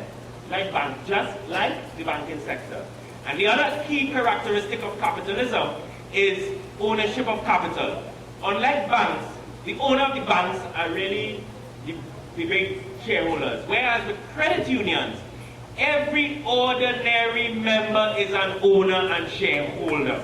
So if I take $10 and I put it in a credit union, I am an owner as well. So I think we have to understand the fundamental attack that is taken. It is an ideological attack, and that is why the ILO sought to protect that socialist principle of cooperatives by its recommendation.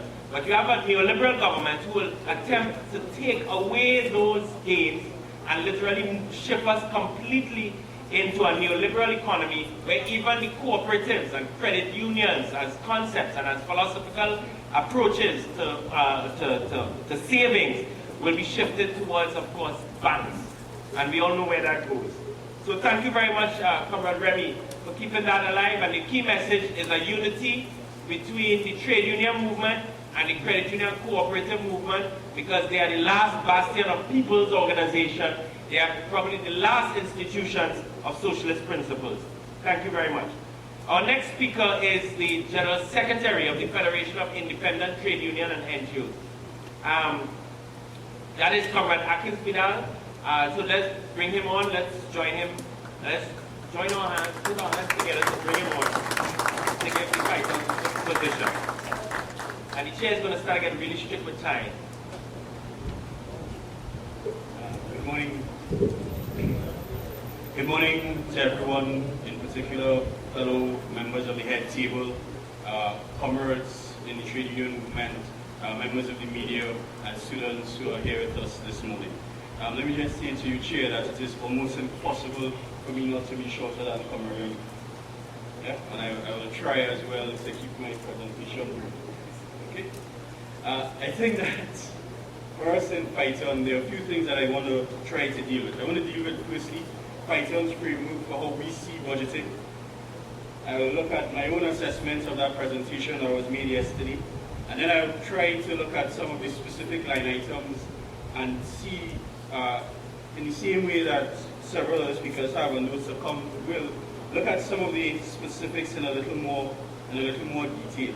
I want to say though that our $10 million finance minister, if we look at probably 5 years from now, when we tell this story of what happened yesterday in Parliament, we have to start with once upon a time, because clearly there's a real distancing of what was presented from the realities of our country in a real way. We talk about the fundamentals of the economics, or the fundamentals of the economy being robust and strong. And I agree 100%. The problem, however, is that those fundamentals have not changed from our colonial economic system. So, and clearly, it should be obvious to us that you cannot, in an independent situation where you have an independent country, effectively transform your economy if you're using fundamentals based on colonial economic structures.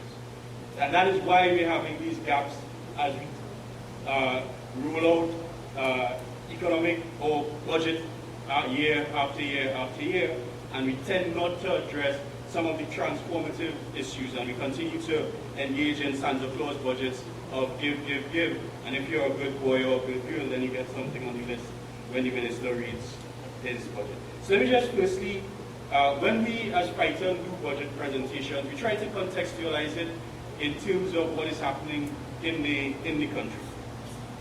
And we had said, and I'm just putting out some phases here, some pieces here. In addition to the country's in addition, the country's economy continues to face several challenges. This is one of our previous statements. It must be noted that in the past, Python expressed its concern with regard to several of these problems in previous budget proposals, as well as in national campaigns, such as campaigns organized in response to high prices, campaigns organized around mega projects, and campaigns organized around the question of corruption.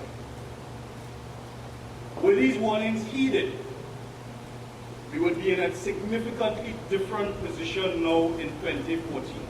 Instead, what we continue to have are governments which produce budgets which lead on the politics more than the economics. I want to say that I understand that you will have a political element of a budget statement, but we've seen a very dangerous trend over a period of time, which I will get into a little later on. We identified 3 economic objectives which we saw as important as right. The first one was sustainable growth, which of course is predicated on transforming the economy. We saw none of that yesterday. 2, sustainable and decent work and employment. Again, I did not see anything, and if anyone has, they can identify those points for me, which relate and speak to that very specifically. The third thing was economic diversification away from the energy sector. Yet again, we have a huge gap where that was concerned, and I think every single economist who has commented so far has said that. So then what do we do as Python? Having on numerous occasions identified what we think are concrete things and concrete recommendations for real transformation of the society. How do we then assess what was presented yesterday when none of what we use as criteria to assess appear in the budget? Well, what we have to do is we then have to perhaps try to understand where they were coming from and use some of their own criteria to assess the budget that was presented to us yesterday. And let me just make another very quick point.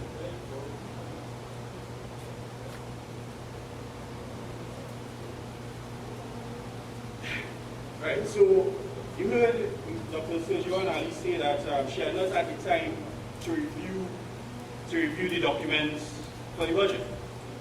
These are the budget documents that explain what happened yesterday, right? You have one from, and Remy spoke about a 92-page budget presentation. This document is in excess of 200 pages, and there are about 10 documents there. In other words, the average citizen in this country is dependent on what was presented yesterday to understand the state of the country. The average citizen, I'm not an economist, I'm going to have trouble going through those documents as well. So the average citizen really relies on the presentation of the minister for us to understand the state of affairs of the economy. That was not done yesterday. And again, we have another deficit budget. We understand that we will have, with it's an election budget. And that's fine. That's fine. Okay, because we expect nothing less, or rather we expect nothing more from it. So you have all of these goodies in this deficit budget. I want to say that the budget was not just a deficit in terms of expenditure over revenue, but there were also other two major deficits in this budget. And that is, there's a deficit in discussing previous implementation. What happened last year? There's a deficit in that regard. And there's also a clear deficit in terms of explanations. So there are a number of things that were presented, and there's no explanation. So we just have to take it as presented. And if again, this pile of books here, that is what seeks to give us an explanation. The average citizen or students who are here, that's a semester's work. That's an entire semester that you have in front of you there. So it really speaks to the kind of, and I think Remy spoke about it, the kind of disregard that is paid to the needs of the average citizen. Over the last 10 years, we've seen this worrying trend where every Minister of Finance, and as we've grown and the pie has expanded, the explanation of this expansion of expenditure has reduced. So the more money we spend, the less we talk about how we're spending that money. And we've done that over the last 10 years. This is a very worrying trend for us, and we must be very concerned. In particular, our students who are here today. Let me just tell you why. If your expenditure keeps expanding, and your revenue is not expanding at a similar rate or a proportional rate, then you make up the difference through borrowing. And while some of those government-to-government facilities don't kick in until 3 years, sometimes 4 years after the loan is actually acquired. So what does that mean? That means that the minister is actually going to get up in Parliament and read a budget speech without identifying those loans as part of recurrent expenditure for some time. That is the real state that we're in. And as our public debt increases, which it has, what is going to happen is that our young people will then inherit a debt situation which our economy will not be able to sustain. And we have to take that, I think, very, very seriously. I want to identify, before I get into the other details, one example of what I was talking about with the political expedience or politics trumping economics in terms of some of the components in the budget. So we hear about a $500 grant for persons next year who have babies. Let me state categorically that we have absolutely no problem with assisting those who are in need. In fact, those of us gathered here, we have spent our entire lives focusing on ensuring that those who do not have, those who do not count, are in fact counted in this society. So we cannot be accused inside here of not looking out for those who are disenfranchised in this society. But at the same time, when you present in a budget this proposal without a rational justification, it has to raise eyebrows. And there has to be questions. And how do I know it's political? One, the Prime Minister does not wait for the Minister of Finance to make this announcement yesterday. The Prime Minister makes this announcement in a function prior to the election. What does that say to you? That says to you that that is political gimmickry and there is no real concern for people at the lower ends of this society. There is no real concern at all. There is no real concern for children. Let's make that absolutely clear. Where is the Children's Authority? Why isn't that bill proclaimed? Where is the funding in this budget to ensure that the Children's Board can get the kind of money that it needs to be effective to protect our children? Where is that allocation? It doesn't exist. Because there is no concern for our children. Let's not be fooled and pappy-showed by this government and the foolishness that we're being presented with. Another concern that I have is the lack of vision in this budget. Every project, well, maybe not everyone, there were one or two that went to 2018. The majority of projects identified by this minister ended in 2015.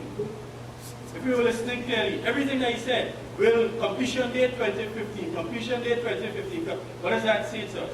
That says to us that there is absolutely no vision, or perhaps Trinidad and Tobago will not exist after 2015. Well, let me say to the Minister of Finance, the only thing that will not exist after 2015 is the People's Partnership Government.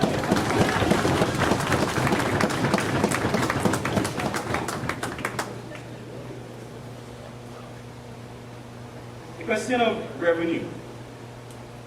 This is a major concern, because when you look at as identified non-revenue, the non-oil sector and their contributions to revenue, the reality is that save for one, as identified by Dr. Ali, save for the financial sector, all the others have been on decline. All of the others have been on decline. Manufacturing has been on decline, even though manufacturing was identified as one of the growing sectors by the minister. When you look at the details in the budget, you realize that in fact they have been on the decline. So therefore, on what basis are you saying to us that this continued increase in expenditure is sustainable? And I will get to this list of goodies in a few minutes. And I want to get your help. I want to get your help here. Yeah, and I see my piece of paper is coming already, so I have 10 minutes left. Well, between here and here, there might be inflation on the time, so I was hoping that I'll get some additional time. Now, we're going to do a little practice, right? For many of us, some of us may have some inclinations to go into politics. I might wear another hat. So I want to see what it would feel like when I do my presentation and I get the thumping of the desk, right? So let's look at some of the goodies in this budget. And I expect that we get rousing applause, because these are things that will benefit the people, right? So we have the old age pension increase, $500. NIS to cover self-employed. Get it? I know we want it, but we don't want it. If we don't clap, I'll take it back in. Right. Disability grants increased by $300. Yeah. Public assistance grants increased by $300. $10 million for every MP. Motor vehicle VAT removed from cars, hybrid cars, for the next 2 years. But here's the sting in this. Pensions, they keep saying pension, old age pension, old age pension. There is no old age pension. There's an old age grant. And as the government gives it, the government can't take it away. Let's be clear on that. This is a grant. This is a grant. We spoke about that. And we have advocated that this law needs to be readjusted so that it is once again a pension. It is not an entitlement, if it is a grant. Because there can then be criteria established which will put you outside of the grouping to access these grants. So we have to be careful about what we're excited about. The minimum wage increased from 15 to 15 from 12. My colleague here sat on the minimum wages board. This proposal was from what, 2012? 2012.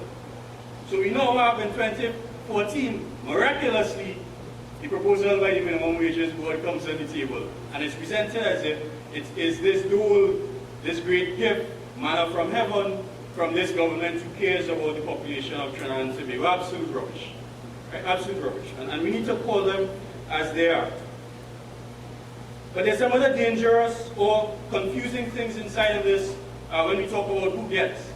So we've all identified and we've all focused on those persons who do not have, who have gotten. In this budget, those who have a lot have also gotten a lot. Let's not fool ourselves. When you talk about the allowance moving from $60,000 to $72,000, that's an additional $12,000 of disposable income in the hands of who? When we talk about retirees, $60,000 means $5,000 per month. Yeah, my math is correct? When you push it up to 72, you're talking about $6,000. I want you to ask yourselves, who are the retirees who get $6,000 a month every year? And then go back and consider that perhaps when we derail the pensions bill, that the politicians found a loophole to ensure that they at least get an additional kakada in the pocket when they retire from parliament. So we have to think about these things. The business community. who has, I'm not even sure how to say this with the cameras on. I find great difficulty in the explanation given for an additional amnesty for the business community in this country.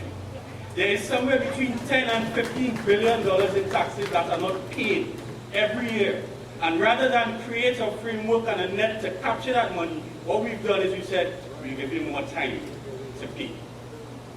And what is worse is that this current amnesty is expanded beyond the previous one. This one now includes VAT and other items. And the same line, 2 or 3 lines apart, the minister says that we're giving you an amnesty on your VAT returns, but then says immediately after that we're ensuring that we will pay VAT claims before 2015. We cannot, as a population, continue to be excited by crumbs. There are persons in this country who benefit from the economy more than others. There's a disproportion in how wealth is distributed. There's a disproportion in how the national patrimony, which belongs to each one of us, is appropriated. And I'll close with one last example, and that is the FCB IPO, and mention in the budget the Phoenix Gas IPO to come on stream. In FCB, as a national enterprise, every single one of us is a shareholder. Every single one of us. When you divest FCB and take 49% of it and put it into the hands of minimal stakeholders, what you do is you remove from the national shareholding into this minimal shareholding. And what is worse is that they are applauding that they have moved from FCB, that 49% being owned by 1.3 million people, to that being owned now by 10,000 people. And they applaud that and thump the desk and say that's a good thing. Phoenix Gas, same thing will happen. What we are going to do is we are going to move revenue that is generated, that belongs to all of us, that pays for that $500 grant, that pays for that $300 disability grant, that pays for that $300 public assistance, and give it to 10 or 5,000 people who can care less about those persons who need those social programs. So when we assess this budget, we must look at all sides. So don't close your eyes because you've gotten what you wanted in it. It's also important to look at what others have received in this budget. So is it a Santa Claus budget? The answer is yes. Will it get us any further than we are now? The answer is absolutely not. So the question that we have to ask ourselves now is what do we do as a population to ensure that our national patrimony, which belongs to all of us, is administered in a way that benefits all of us. So with those few words, I thank you very much, brothers. Thank you very much, Comrade Vidal, for your passionate intervention. I wouldn't stay long, only to say, Comrade showed us this set, but we forgot to mention the other set. This also comes with your budget presentation, and these are your draft estimates of expenditure and revenue, to re-emphasize the point that somehow we have to figure this out.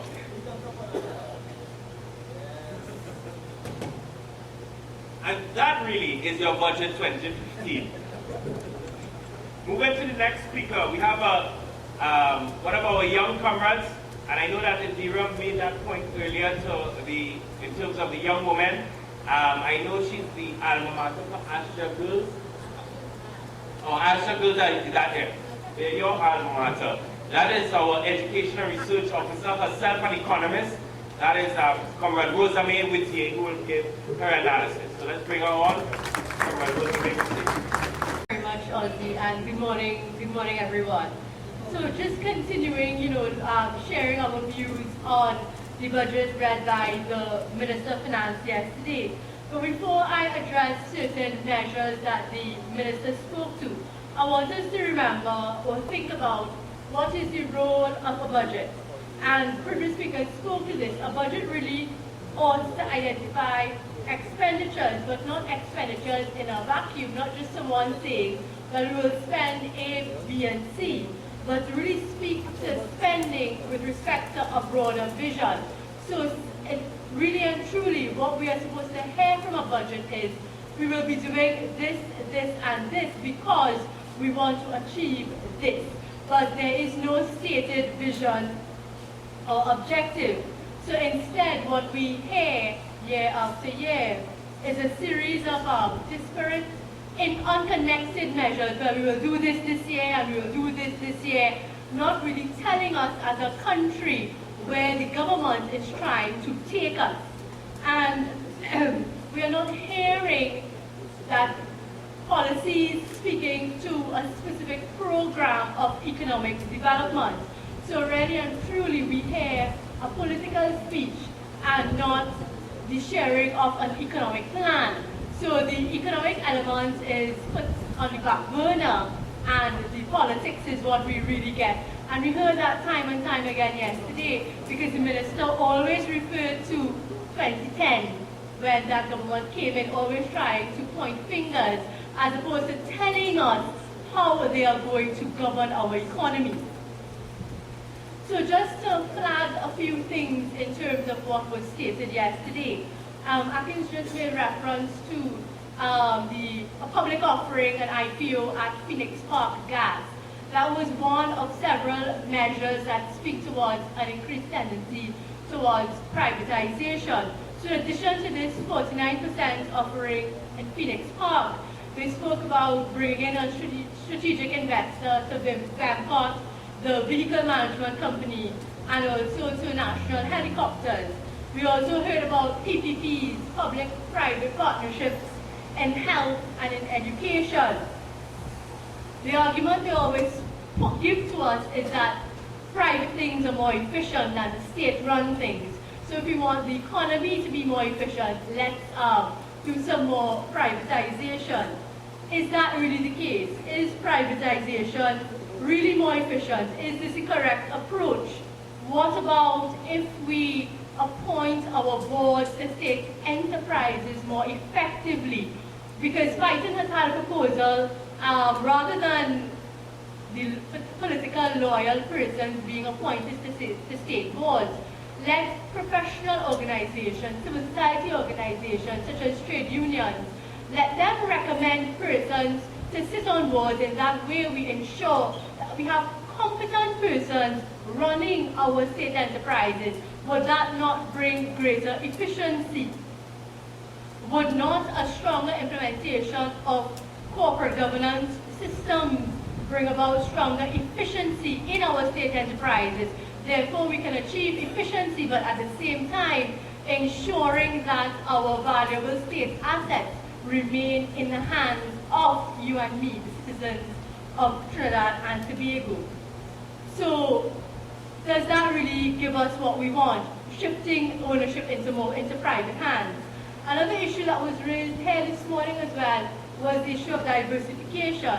Now, diversification, economic diversification in Trinidad and Tobago is urgent, critical. If not, when the oil resources run out, the economy will fall. However, we didn't hear the minister speak to a comprehensive plan to develop strong alternative viable sectors. What we heard is much more of what we've heard before. The same thing, repeating of incentives, but we really need to ensure that a critical, comprehensive plan is developed, a detailed plan, as Indira said, so that we have more than just old talk, and we can really, over the next 5-10 years, see a shift happening, see an increase in income from the non-oil sector, telling us that we are indeed diversifying away from the energy sector, and we are indeed decreasing this dependency on the oil sector. And this is especially important because, as in one of those documents that Ozzy has in his fancy file there, one of those documents tells us that the manufacturing sector has been consistently declining. So what that says is that we're depending more and more on energy, whereas we really need to ensure that we implement a comprehensive plan for diversification so that we have strong, viable alternative sectors on which our economy can run. So diversification needs to be seriously addressed. Also yesterday, we heard measures such as increased use of CNG. So there's a new company, NGC CNG, that's going to be responsible for building some CNG filling stations. And we've heard about tax incentives, so you can get a tax break if you purchase an electric or a hybrid car. So of course, this is trying to decrease our use of fuel and therefore reduce the fuel subsidy bill. That might be a laudable objective, but is that the correct approach? Again, I ask the question, is that the correct approach? We heard something about some more buses and some more routes, but that is not speaking to improving the efficiency of our public transport system. If we had a more efficient and effective mass public transport system, now I'm not saying rapid rail, because that is not the answer to our problems. Trinidad is probably too small for that to be effective, but we do have a problem and we do need to provide an efficient solution for it. However, a proper solution has yet to be put forward. We hear, just little things about the hybrid and electric cars, but not efficiently and effectively putting forward a solution for this critical problem. Because if we were to have a more efficient public transportation system, you and I may decide not to come to work with our cars, but to use the public transport system. Of course, that too has positive benefits for our environment and also for productivity. If we can take 20 minutes in a bus as opposed to an hour and a half in our cars in traffic, we have positive effects to reap there. I can mention very briefly the constituency fund, so $410 million. Each of the MPs is now going to be allocated $10 million. Clearly, that's a component of an election budget. So what's going to happen there? Is that money now going to become under the direct management of the MP? What are the procedures for transparency to govern the expenditure of that money? So only if I know the MP in my area, then I can organize to get my road fixed. If you are not in good stead with the MP, well, you're going to have to continue to deal with your potholes, right? Is that what's going to happen? And then, of course, isn't that not undermining local government? Aren't we supposed to perhaps move towards more empowered local government bodies where our communities and our community members are speaking to the corporations and articulating their demands to the corporations? No, we're encouraging the culture of lining up and going and begging the MP. Is that the correct approach? Atkins also spoke to the tax collection. I agree with Atkins. We do have a critical problem to address. $10 billion in revenue not entering the government's coffers. Clearly that's a problem. Would a limited amnesty tackle this problem? No, it would not. So we needed to hear the minister speak to a more comprehensive plan for tax collection to ensure that the government receives the revenue it needs to receive, so that you and I can receive the goods and services we need to receive: health, education, infrastructure. So we heard a series of measures as an attempt to answer a problem, but still I think that each of these proposed measures are falling way short and therefore are not going to lead to real economic transformation and development and an improved quality of life for each one of us. So the Prime Minister's pet project, baby care grant, is this the best approach? It's clearly not sustainable, because every time we talk about increasing an expenditure, we need to ask ourselves the question, where's the money coming from to finance that proposal? And have we asked ourselves, because they said this will be for mothers who are struggling a bit, what are the criteria? We are not hearing anything about what are the criteria for one to meet to be able to qualify for this grant. And how do we ensure that the $500 a month is spent on supplies for babies and not for a fancy watch or for a cell phone? You know, we have to ask ourselves those questions. And I'm asking you a question. Perhaps a better approach may have been to provide better incomes for these parents through a larger increase in the national minimum wage. Because I'm sure they're some of the same people we are speaking about.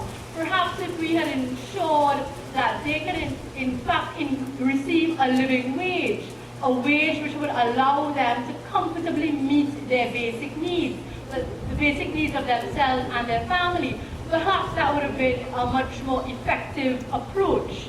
And on the issue of the minimum wage, we need to remember and we need to be clear that wages are much more than another cost of production. But wages are our incomes and the means by which we live. And we need to see it that way, and we need to be driven by the objective to ensure that our citizens can lead a decent standard of living. I just want to touch briefly on the proposed increase for pensions. So of course, we understand that pensions being fixed, those who receive pensions do suffer, are impacted when cost of living goes up, and we know that prices continue to rise and rise. However, we now have a situation, given the increase yesterday, the increase announced yesterday, that old age pension stands at $3,500, whereas the NIS pension, which we are and workers are contributing to, stands at $3,000 as less than. So that is an anomaly that we need to be aware of. So as I went through each of these, and I'm asking the question, is this sufficient to address the problem? I'm sure you agree with me when we say no, that these measures outlined yesterday don't adequately address the problems that our economy is facing. So some $64.665 billion having been expended or to be expended, we still have on our hands the critical problems of economic diversification and also of income inequality. So therefore, we have a budget that has failed to address our problems and that will not prove to be transformational and therefore will not fulfill the theme identified yesterday, empowering our people through sustained economic growth and prosperity, because these measures will not lead to sustained economic growth or prosperity, neither will it empower our people. I thank you. Thank you, Comrade Rosame, which indicating that the measures do not address two fundamental problems or challenges with the economy. One is the economic diversification of the economy, and of course, it's touching on a very important element, which is income inequality. We didn't hear any of that mentioned in the budget. How do we address income inequality? But you also highlighted for us something I don't think any of the previous speakers mentioned, but we really have to red flag it, and that's privatization. Because slowly, I was going to do a word count of the word PPP. Every budget is starting increasing. So from 2012, when he first mentioned it, then 2013, add about 5 more. By now, all across, if you listen to the speech and if you read the document, it's PPP for everything, including our beaches. Including our beaches. So that is something we have to not just pay attention to, that is something we have to respond to. The next speaker, and just for the panelists to be clear, as an equitable and just chairman, I still have continued to allow equal time for everyone. So I would like to bring on, of course, representing the farmers of Trinidad and Tobago, a group that's supposed to ensure food security and food sovereignty. Chair, do we have that? Chair, in all equalness, right? These two youngest people going to present at the end. And in a hall that we know about protesting, we have placards ready, so don't come down hard on us. Okay? Pleasant morning to all the head table, comrade PG, and all of the head table students, brothers and sisters, comrades. Now, food. Of all these sectors that we're going to give big money, we then have to give agriculture. So the people who do in the agriculture have to feed the people that they give all the big budgets up ahead. Yet we get the smallest portion of the budget, and even much less than last year. Now, the Minister of Finance mentioned, and of course he would have gotten his information from the Ministry of Agriculture and the Minister of Agriculture. And in his budget, he said that there was growth in 2013 and 2014 in the agriculture sector. I must agree with him. They had growth, but the growth they have was in importation and importers. That is what they had. Growth in importation of food. And I have the figures. Last year I did it, and I'll do it again. Because like somehow or the other, I don't know if the reporter doesn't give them the information we give, or they doesn't be listening. Now, in 2011, and yes, we saw plenty of food on the market. But here what happened, and this is figures coming off of the USDA website. I didn't do it, and I swear, if I lie, they could do what they want with me. But this coming out of the website. And here what happened, in 2012, and I can't go through all because the chairman and one. In 2009, we imported 8,700 metric tons of meat. But in 2013, we imported 10,200 of meat and meat products into this country.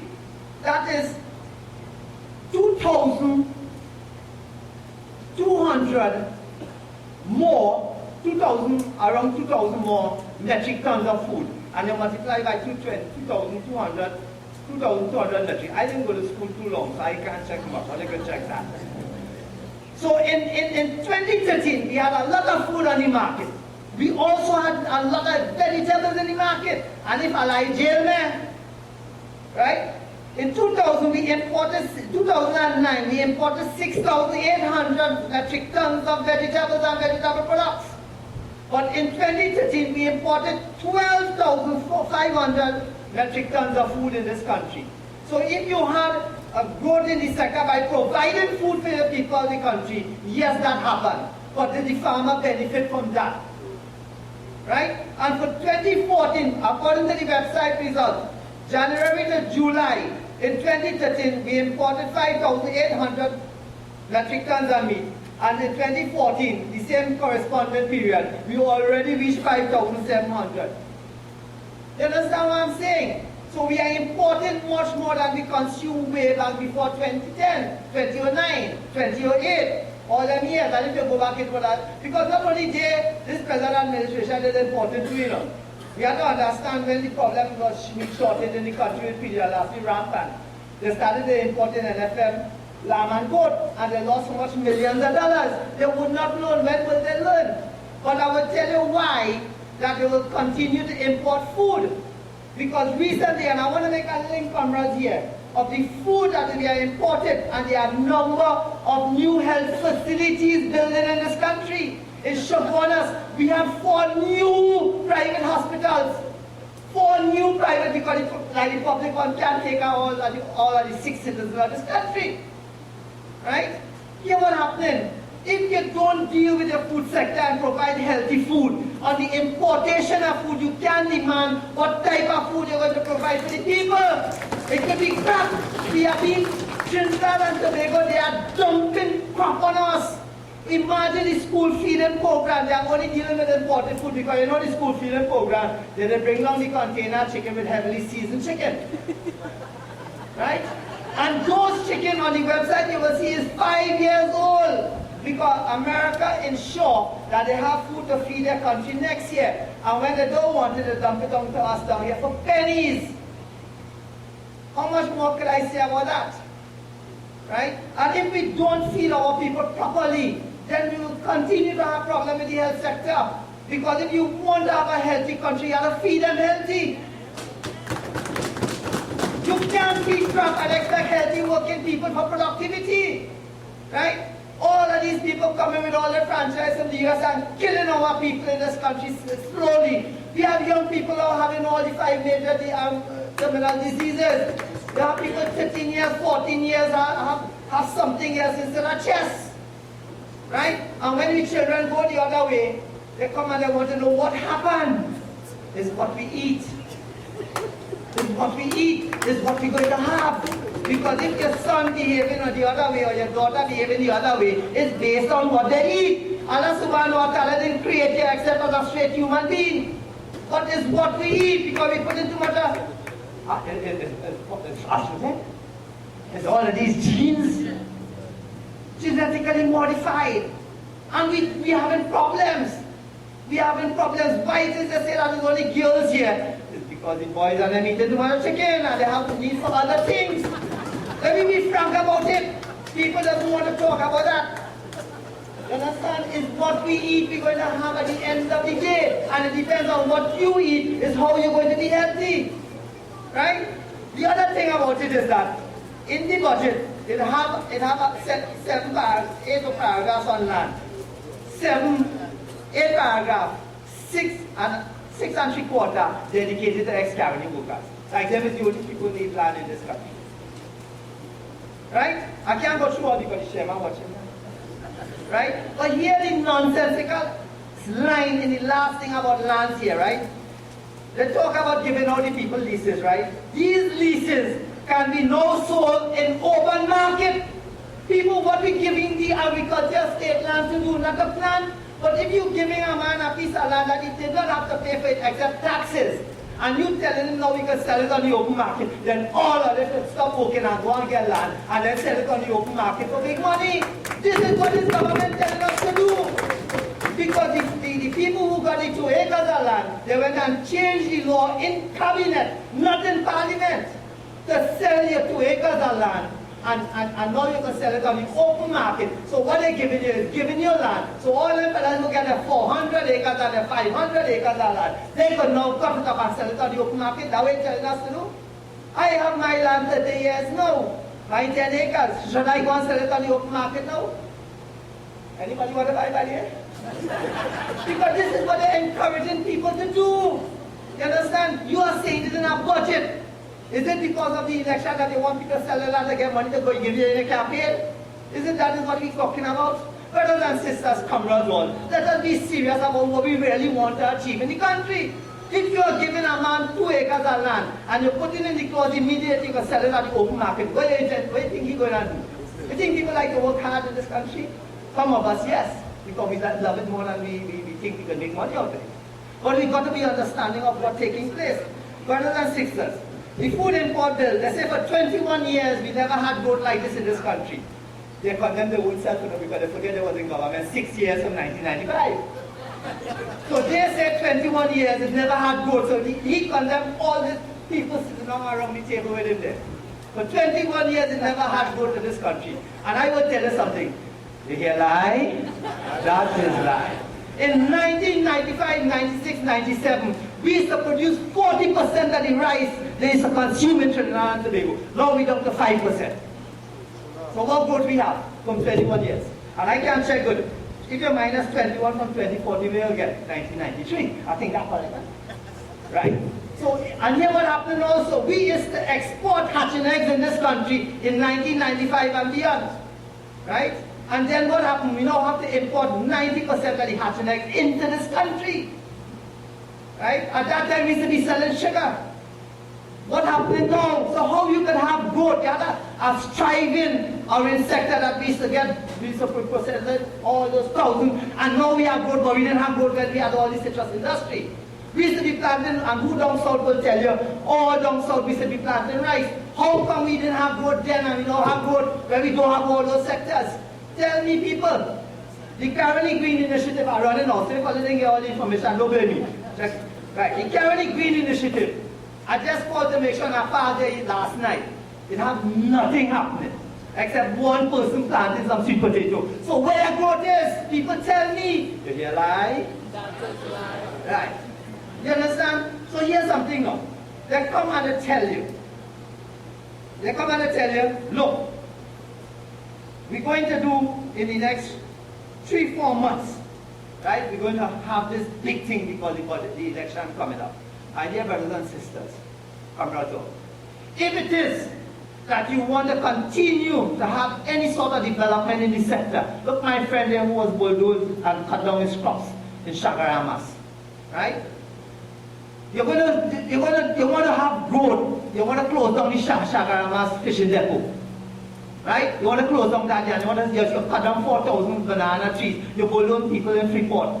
When will that ever stop? You promised us in prior to 2010, right upstairs here, Comrade Abdullah, Remy, all these comrades who were the fighter would tell you, the Prime Minister and entourage, who was then opposition leader, promised us that she's not going to make the same mistake as they did with Caroni Limited. Tell them what we happening and they say we angry, we against the government, we hate the government, we hate this. It's not that. You lied to us right in this building, just as we became Prime Minister of this country. Not so Comrade Roger, not so Comrade Abdullah. Right? And today you went straight back against what you have done to us. And we have a minister last time, when they asked him, he said he had to review the budget. So then how did they get these damn information? If he don't know how he had to review the budget. As a minister, what happened in this country? Right? The thing about it is that if it is that we in Trinidad and Tobago have to have a proper agriculture sector, let me tell you something. What I wrote to them and I asked them. Well, down south we can say tomato. When we're going up on that side, we have to say tomato. But we will say tomato today. Right? So if you have importing a metric ton of tomato for the past 4 years, then should we say to the people of Trinidad and Tobago that we're going to cut that importation of a metric ton or whatever it is figure you want by 50%. Tomato is a 3-4 months crop. And let us say that we want the people in South and some in the North to plant tomato. And because that is the kind of incentive we want, not to be given to mothers, not that I look happy poor mothers get some money. And not to when you kill a policeman you get $1 million. Talk about substantive improvement in the budget that will help people, because the food in this country are making people more violent.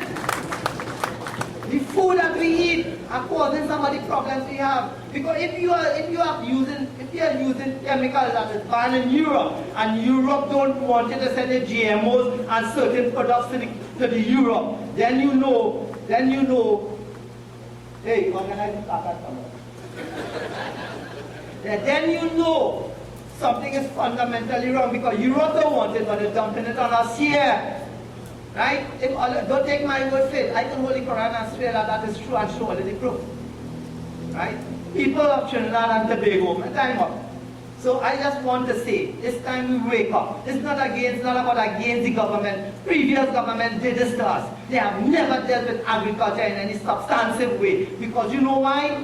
If it is that we were dealing with the agriculture sector, the hospitals would not be running out of bed. Point 40 would not be begging for a hospital. We would not build 4 new private hospitals in Shagwana Salud and some in the north and in the south. If we feed our people, is what goes in, you expect to come out proper, that's no problem. But if you are contaminating our people, if you are contaminating the health of your people, you could never get proper results. All you're going to do is to continue to feed, because I will tell you something, the reason is to keep that because you're going to get drug sales. You're going to get the whole line of product coming to do with our hospital and business, while your farmers are not going to be producing positive food. Because I will tell you something, we can produce proper food in this country if you put the regulations in place, which is already there, and we employ. We have a number of organizations, UTT, UV, NAMDEFCO, IECA, CADI, FAO. We could put restraints on the farmers to say, look, we don't want to use this chemical, we want you to use this chemical because this is more healthy for our country. There are better biotechnology chemicals on the market that we could use for our people. Cuba does not have the amount of money we have, and they are doing so well in the agriculture sector, because the only thing Cuba don't have, I will tell you, is teeth and plenty money. Thank you very much for that. Always a spirited presentation from Comrade Shiraz, but amidst that spirit, there's some serious things stated. And I just like to add to your comment, Comrade Shiraz. I got a call day before yesterday from a beekeeper. Now, I have nothing to do with bees. It was a very strange call. Well, I come into that. The beekeeper raised with me something very interesting, which is apparently the government is coming with a policy to change or amend a law that protects our honey industry in order to facilitate the importation of synthetic honey from China. I just want to state that publicly on behalf of the Beekeepers Association, wherever they are. And that tells us the fundamental problem in terms of government policy. Our final speaker is the Trinidad Youth Council, and all right, the president of the Trinidad Youth Council, Sean Nicholson, is here. Now, I see the media leaving, and I see because it's young people, he just have 10 minutes. I mean, here with the youth for 10 minutes. At the end of the day, the media is just following what is government policy, which is to neglect young people so they can proceed. First and foremost, $64 billion, not 1 cent for youth. Check it. Go back and check, not 1 cent. The Minister of Finance spoke about initiatives under the Ministry of National Security, CSP, Civilian, CCC, and several other national security ministry projects. He also spoke about bonds. Bonds for young people and old age citizens. To ask me what is a bond, I can't answer. To tell me how to access and be able to get myself involved with it, I can't answer that question. But it have bonds for young people. Somebody answer that for me because I didn't see it in the social sector investment program. Like one of them books I was going through last night. This government has been killing from their first year in office youth development in this country. And I'm not putting water in my mouth to say it simply because it's a fact. We had reviews of the National Youth Policy, reviews of the National Youth Council, review, thousands of recommendations, thousands of consultations done and held. Up to today, not a single thing implemented. Nothing. In the social sector investment program, what we have? We have a National Youth Commission that the young people of Trinidad and Tobago stand totally against, simply because it is a private entity to run youth development in this country. Madness. We have it in Sport TT. One of the most corrupt organizations, that same Sport TT. Same model they want to use for youth development in this country. Ladies and gentlemen, comrades all, I am not sure if the young people, I'm not sure if I want to have children, at the rate development for young people going. This government has sent youth development more than 21 years back.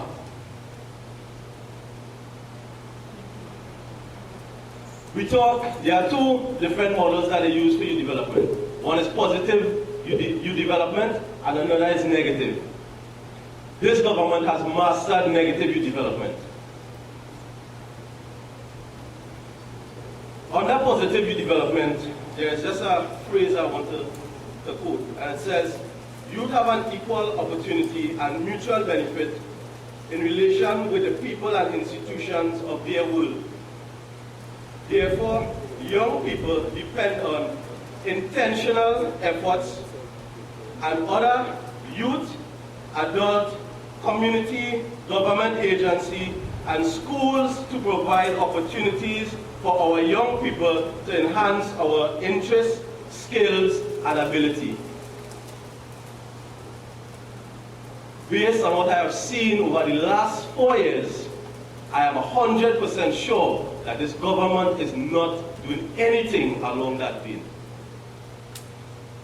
The youth development, and I'll just dissect youth development a little bit. So we have youth development that schools offer, tertiary education and so on. But there's a group of persons that are community-based young people. Some are youth clubs, youth groups, some of them start on their house, and the smaller community-based youth organizations that have, based on this definition, a right to a piece of the national pie. When we, or when the government, because I am not a part of that, when the government ensures that young people in communities, the same communities they care so much about, that young people in communities have nothing to get. We have nothing to get. Basic developmental things that we use, that those things are for example, 1, project proposal writing. Any youth organization that has to apply to anybody for funding, you must be able to do a proper proposal. If you take that incentive or the ability from us to apply for funding, that will kill the youth groups in communities. The same normal football club, when they want to get little uniform and boots and ball, they just do a little proposal, send it to a company, and just get funding for the year or for whatever that they have to do. When they take away those ability from young people in communities, I ask the question, what are we breeding in our communities? What are we breeding? Young people in this country, based on what this government is doing, we have very little or no hope. I will go back and say one more time on that special purpose company. The Trinidad Youth Council have written on several occasions. And because they always say the Trinidad Youth Council bad and we anti-government, the previous administration said it, this administration is saying it. Why? Because somehow we find the middle ground and we stand up there. When we wrote over and over and over on that National Youth Commission, you know what's the response we got? Letter acknowledged. We're still waiting for the reply. But in the social sector investment program, we see consultations to be held on the very same special purpose company. So that we're going to continue the model of consultation in this country. We come together, spend our 500,000 for the day, go home, go on next place, spend the next 500,000. At the end of it, we spend about $2-3 million in consultation. And whatever I feel to write, I write. The Prime Minister went to sleep one night several years ago. And when she woke up, we had the University of Pinal, or DB. Nothing wrong with it, no? But where was the study for it? Where was the proper planning? In this country, I consider this budget, first and foremost, as a no-plan budget.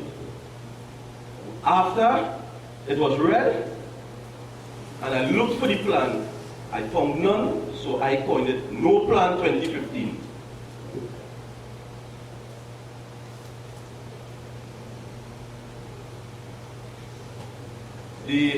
I know Comrade Remy would have spoken at length to the cooperative credit unions. And as a young person, I found it part of my responsibility to say something on it. And I will say it because of this. My mother had 3 children. Single parent to raise us all. My mother was working at the time for the school feeding program. She was working for $2,000 a month at the time. my mother would take a loan from First National Credit Union in Point Fortin, which is now closed. It's not probably the best example to use, but I will use it nonetheless. She would take a loan every year and take whole year to pay it back. Sometimes her salary could only afford her to pay the interest. And I'm making this point simply because if we don't understand the fundamental responsibility of a credit union in this country, I understand it. Credit unions have been the breadbasket of a lot of low-income people in this country. And if we're comfortable enough to sit down and have it taken away from us, then I'll go ahead and it. But when my children ask me, what did I do? I will have something to tell them.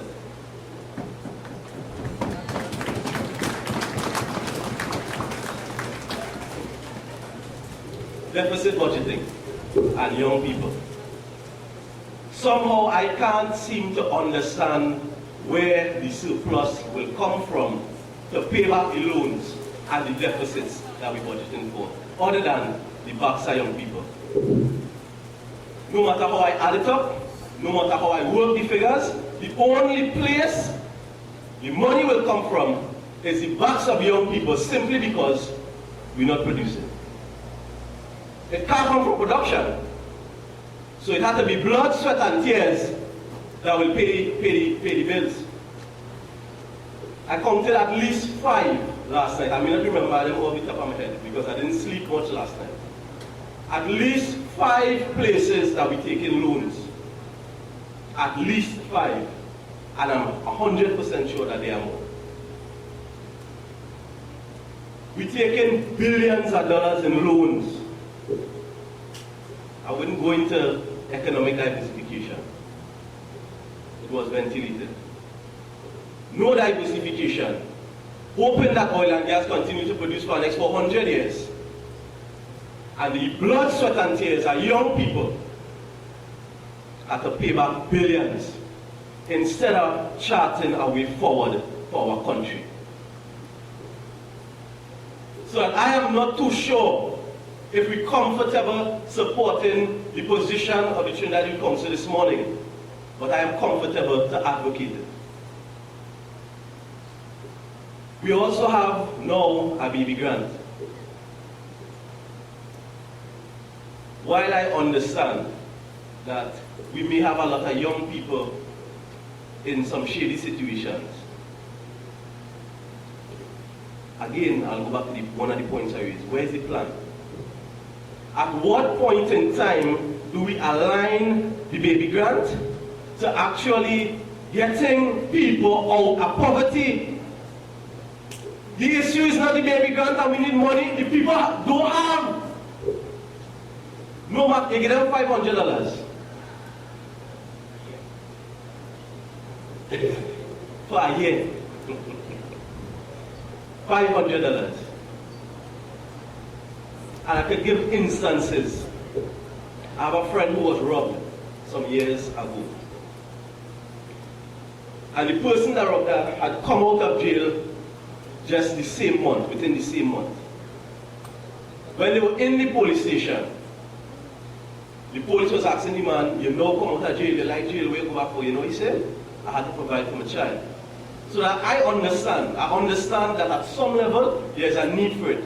But the issue, the fundamental issue, is not to give the people $500. The fundamental issue is that there's inequality in our society. Unless I don't understand, or I am void of understanding, something has to be wrong with the way in which we put policies and plans in place. We cannot continue to do things ad hoc and vice. Go and sleep, wake up in the morning, we do a thing. Go and sleep, wake up in the morning, we do a thing. I hope people don't get trained.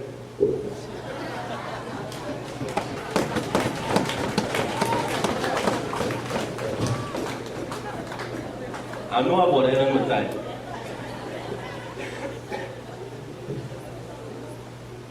But I attended a workshop at NGC last year. It was actually some training I was doing in natural gas. And they were now, either they had no acquired Phoenix Park, or they were now about to acquire Phoenix Park. And I can't remember the figures off the top of my head, nor did I have the time to do the research last night. But that Phoenix Park is so viable as an entity. The money that Phoenix Park is making, they really don't have the cost to be spending the money. So literally that is one of the reasons why Phoenix Park can put so much money in government coffers. But that we find a way to put it in my friend's pocket. Really?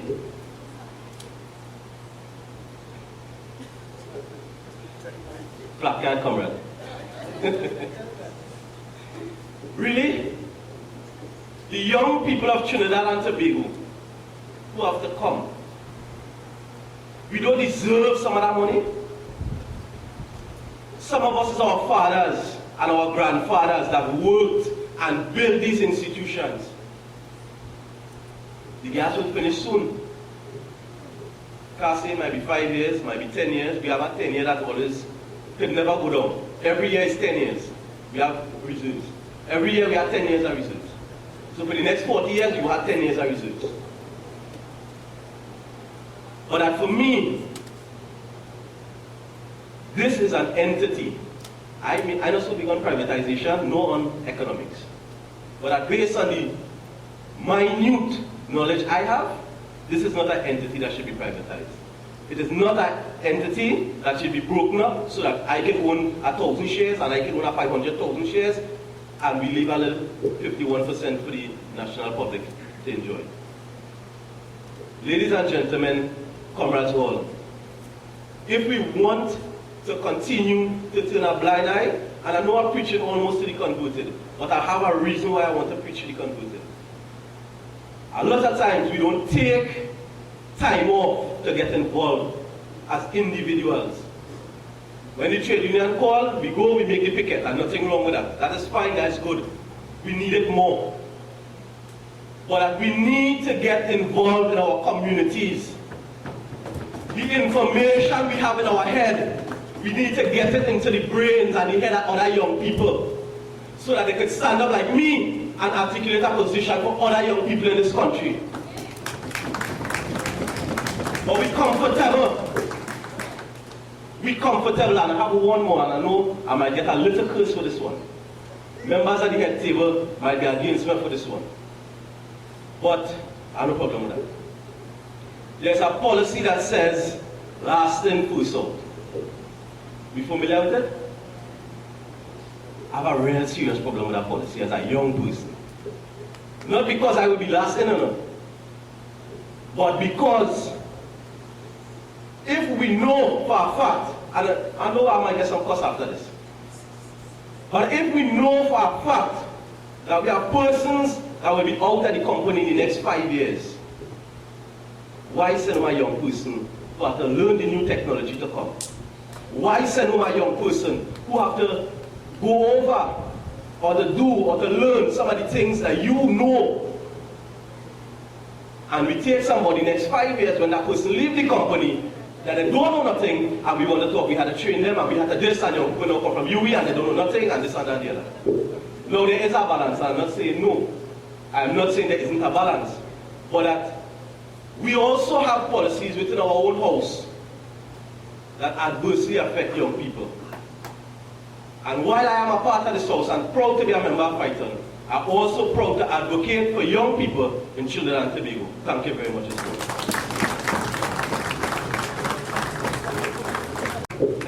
Thank you very much, Comrade Sean Nicholson, President, passionate speaker, passionate advocate for young people, Sean Nicholson, reminded us that when he looked at the budget and is interested that a young person really emphasized that no plan. And the President General was reminding me actually how the Prime Minister came up with the baby grant. This important $100 million policy statement. Here how it was done. Did she do a survey? No. Did she gather empirical data? No. Was a study done? No. She remembered a story in 2007 when a mother was arrested for teeth and milk. That was the basis of a policy decision that ends up in our budget that is going to cost hundreds of millions. That is planning. And I think that is what's fundamental. It's not the end result. It's the fact that it's process. Runoff, constitutional reform, let it get processed. And of course, his final statement is to be involved, to get involved. Because if we are to change these things, we will have these forums coming from now till thy kingdom come. And I have quite a few more years to go. I'm not that old. I'm not that young, but I'm not that old. So I have a few more years, a few more forums of these to go. But we have to come to the point where we say that, listen, we really have to engage in fundamental change. Because whilst we like the OWTU post-budget people sector forum, and it is a good forum, let's give ourselves a round of applause. I think it is an excellent forum. We can't keep coming here every year saying the same thing over and over again. But we'll come to that at another point. I want to just make, before I open up the floor, I'm still going to open the floor, and I want to put the schools on alert, as we do in every forum. Each school will be given an opportunity to speak, and it is not voluntary. You will be called upon, so if you can decide on who will say something on behalf of your school. I believe there are 3 schools. Are the Naparima boys still here? Are they? They're there. That includes Naparima, yes. That includes you 2 Naparima boys, all right? Continuing the discussion on the issue of people power and constitutional reform. Constitutional reform, because that issue cannot just simply die because the Senate passed the amendment. So the University of the West Indies, as part of its Conference on the Economy 2014, decided to have an armchair discussion, which is sponsored by the Oilfield Workers Trade Union. We are sponsoring this armchair discussion. And the topic, the overall theme of the Conference of the Economy, UE's Conference of the Economy, is addressing contemporary local and regional challenges for sustainable development. And in that wider theme, the OWTU has sponsored this session called People Power and Constitution Reform. It will be at the UE Teaching and Learning Complex, which is obliquely opposite UE Sept, this Thursday at 7 p.m. That is this Thursday. As a reminder to the OWTU comrades, announcement to all the other comrades who are here. See the General Secretary of the OWTU, Comrade David Abdullah, and of course political leader of the Movement for Social Justice, David Abdullah, will be one of the key speakers at that forum. And we think that this is an important discourse that we have to participate and engage. We heard what our young brother said about being involved. In addition to community activities, we also have to be involved in these discussions, because it is in these discussions we are able to refine our consciousness so that it will give us the necessary wherewithal to take matters to the streets when that time comes. Very important. Second announcement, the day after, on Friday, the Friends of Cuba will be having a solidarity activity at the Communication Workers Union's Hall at 5:30. It is in connection with the Cuban 5, 3 still in prison illegally and unjustly. And so we're having a solidarity activity that's at CWU, 5:30 on Friday.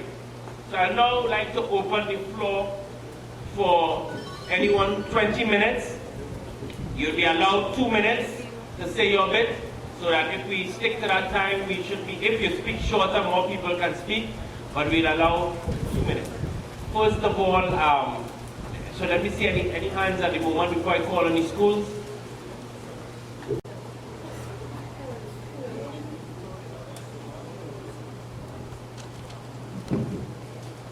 Good morning, Chair, Comrade PG, Comrades at the head table. Hugh Springer, Takarima, Branch President. Now, in light with everything that has been vented thus far, I'm just looking at page 56 of today's Express, where there's a $2.5 billion bond that has been floated out. In reading the information here, and I wouldn't get into all, this is the second bond for this year. Purpose is to assist in financing the fiscal year 2013-2014 budget. Now, it's something that I have been in touch with, following up. I've shared a few views with Comrade, but in line with what has been vented this morning, what advertised here, the thing is, we were just given a budget, but prior to the budget, we had Larry Howard taking out a US bond, $550 million, saying that is specifically, the main thing was to help with the highway, the building of the highway. We had OWTU, I opened the correction, but OWTU took $750 million from Latin America, said that is to help with long-term flooding issues. And we still have, I haven't heard anything about it, but the Prime Minister had hinted of approaching China for a $500 million or $5 billion loan before this year, September this year. Now, in light of the monies that we have borrowed to help, according to them, to help with the running of the country, and they highlight school highway, the schools and the building of the highway, we still see monies in the 100 millions allocated to these areas, and not really schools, but with roads and infrastructure. Also, Emmanuel George had approached the government for 1.6 billion. I think he ended up getting 735 million. So all these loans, the backdrop of this is that Larry Howard approached several authorities late last year, up to early this year, to clean up what he said is the sanitizing of the liquid cash in the economy within the system, which is in the 100 millions. As a pleb out here, I would like to know, with the money that he says is floating around, that needs to be mopped up, and the set of borrowing he did, what the government did before the budget, can Trinidad and Tobago really withstand what it is they're putting out here? Because all I see is billions being borrowed, and as Comrade rightly pointed out, I'm not seeing really any benefit. At least I'm not feeling it in any betterment, in any real way, with work in terms of a laborer. What's still happening at Petrotrin, what's still happening at TNTech. So I would like some clarification, because if we had the money here so much that you had to go to and approach bodies to sanitize, why you still borrow all those 100 millions that, coming up to billions, and you still put aside from our local budget. So exactly what it is going on, and how long Trinidad and Tobago going to run before we end up at zero. Thank you very much. How long again before we end up at zero? Morning, comrades. Good morning. Morning at the table. Thank you, comrade. We would recognize that Trinidad governments after governments, they always... Sorry, name and designation. Sorry. Name Chandrasen Ramsingh, Treasurer, OWTU. Governments after governments, we have within those folds a battery of lawyers, or may I say liars. But the fact is, notwithstanding all of that, the Minister of Finance yesterday mentioned the issue of amnesty for taxes. However, year after year we know of that, but nothing is put in place for the proper collection of taxes. How do we address that, and when? In the same way, unscrupulous employers in Trinidad and Tobago continue to make deductions from workers' salaries, but are not remitting it to the various statutory bodies.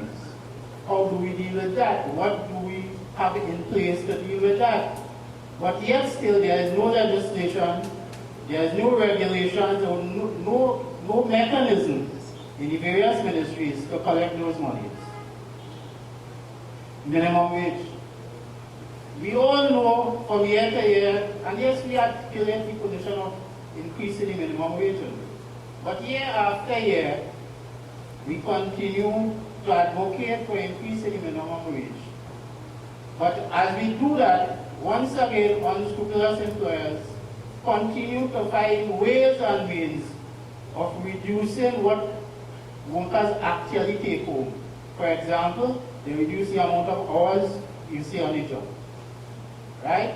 That is one example, and there are many.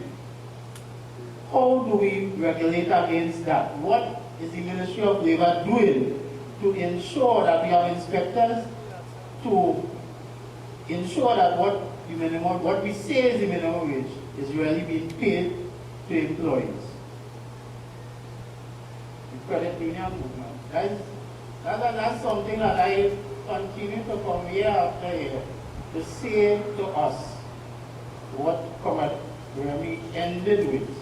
Not until the trade union movement and the credit union movement unite for the best interests of all of the working class in Trinidad and Tobago will any government really see that we are as important as the 41 of them or how much senators they have in the House. You understand? The fact is, if we continue to depend on these people who don't care about us, I don't know, will heaven help us. The education system in Trinidad and Tobago continue to provide us with a battery of people who have one set of certification, but when you hit the work floor, you know nothing. I've been in the work system for a number of years, and I've seen young people coming to the workplace with all the full certificates, but would you believe it? Some of them can't construct a sentence.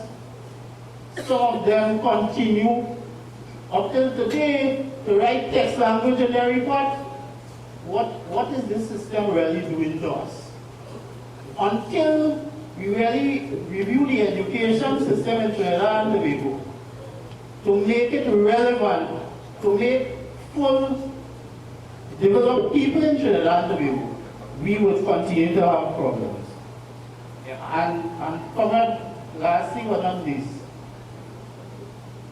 we in Trinidad and Tobago continue to support people who form themselves in groups and offer themselves for office to further their own interests. When will the people of Trinidad and Tobago realize that there's nobody that would further your interests but those who continue to toil hard day and night in the trade union movement and those who represent the working class? I sat here this morning and I saw a sprinkling of our comrades who really supposed to be here and not here. But probably a lot of them will be wearing different hats this morning. But the fact is, comrade, the solution in Trinidad and Tobago cannot be PNM or UNC, nor dead, COP dead. The fact is, if we don't look forward to support the MSJ as the weeks ahead and years come, we will continue to see problems in Trinidad and Tobago. Thank you very much. All right, we're going to take now, Prima Boys. Good morning, members of the head table and other ladies and gentlemen present here today. My name is Marina Ramkran, and before I ask my question, I'd like to take a moment on behalf of St. Judas Commons and Fernando to say thank you for having us here this morning. So my question is directed to Mr. Rami. Exactly in what ways will... Oh, sorry.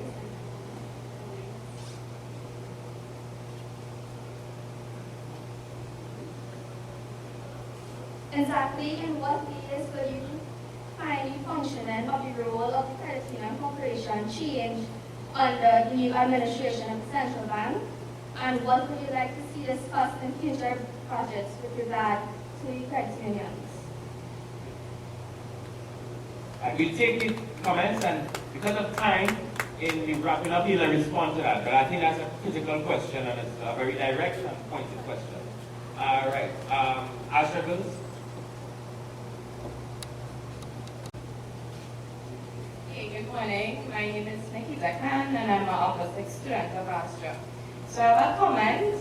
Because of the evident fact that there is no coordination between GATE and the private sector, I don't see a link to show what industries or markets are in high demand for workers with specific skills needed. Hence, due to GATE being directed to all students like myself are inclined to pursue various degree programs which may be very highly saturated and hence result in low job opportunities for qualified persons. This will not only increase unemployment in the country, but also increase the migration rate based on the availability of jobs abroad. Hence, a brain drain and further deficit. Therefore, both sectors need to be more communicative and direct the GATE program to jobs that are in higher demand in the country and are in low supply to ensure job opportunities for students. Therefore, as a student, I would have liked to see more emphasis placed on job market research for jobs which are in higher demand to guide my path of study to ensure a job opportunity upon completion of my tertiary education. Thank you. Thank you. Thank you for that comment and observation. And just to add a class dynamic to it, one of the other results that will take place is a reduction in salaries. Because if you have all this amount of people looking for jobs, highly qualified, it will eventually push your wages down. So it is also, sometimes things seem right, but maybe it's a little more strategic than we think to keep wages at a minimum. So that's something. Very thanks for that observation. All right, Lac River boys. Everyone, my name is Ainsley Patrick, and I'm one of the 6 students of Lac River College. But I'm about to something. What I'm benefited from today is the views that you don't normally hear in the press or in the papers, and you hear a different point of view from members of the head table. And it's very important to the National Youth Council and how it is affecting me as a youth, and in the future what I will face. I'd like to say thank you very much for including us as young people in this function today. Thank you very much. Thank you. Thank you very much. I think I saw, I see 2 hands. Now, we're running out of time, so I'm going to be on an unpopular chair. It will be the last 2 comments, and then we're going to ask the panel to give very, very brief closing remarks, and then I will close. We're going to have a vote of thanks and then a closing statement. The 2 hands I saw, I saw it over there. I'll come to you in a sec. But let me take, I was going bad. Yeah, come. I think it's Kiza. Sorry, my eyes, I really can't see. And then you're on the back, drop up blues. I think it's covered. Okay, thanks. Madam Chair, members of the head table, President General, comments all, good morning, and to the lone media, thanks for staying, and to the students, again, welcome and thank you. The future is in good hands, man. No need to worry. OWTU is here, OWTU and the labor movement is here. Madam Chair, I want to talk 3 things. 1, Petrotrin, and the other energy-based companies. There was a statement that was made in terms of the diversification of the NEL, and I think I want to flag that and to ask about what may be the serious or deleterious significance of that. 2, in terms of the credit union movement, we mentioned about the Hindu credit union and their issues, but there's a credit union in Point Frontier called First National Credit Union that also has a very serious issue that for some reason is not being highlighted in the national domain, because that credit union has been going through a lot of problems, and that I totally agree with Comrade Remy. is that the labor movement must join with the cooperative credit union movement to fight against the bill, but that we must also clean up house. And First National Credit Union in Point Forte is one of those sore thumbs that is out there, and we need to deal with that. And finally, the issue of diversification. Productivity. Comrade, we have an issue generally in all of the state enterprises, particularly those in the energy sector, as it relates to the incompetence and the poor management. I am saying, comrade, based on the revenue that is being projected, some $21 billion that's to come from the energy sector, I'm saying, comrade, what has to be the strategy now to ensure, apart from voting them out? Yes, that is clear. But are we, the country seems to be waiting for that day to come. But that when that day comes, it might be too late. So that we, apart from organizing, there needs to be clear socio-economic and socio-political strategies that can be used now to ensure that these managements and these persons cannot run the state enterprise. At the end of the day, we the workers would be are feeling and will continue to feel the brunt of mismanagement and poor management. So that is my strategy, credit union, and NEP. Thanks very much, ma'am. Thank you very much.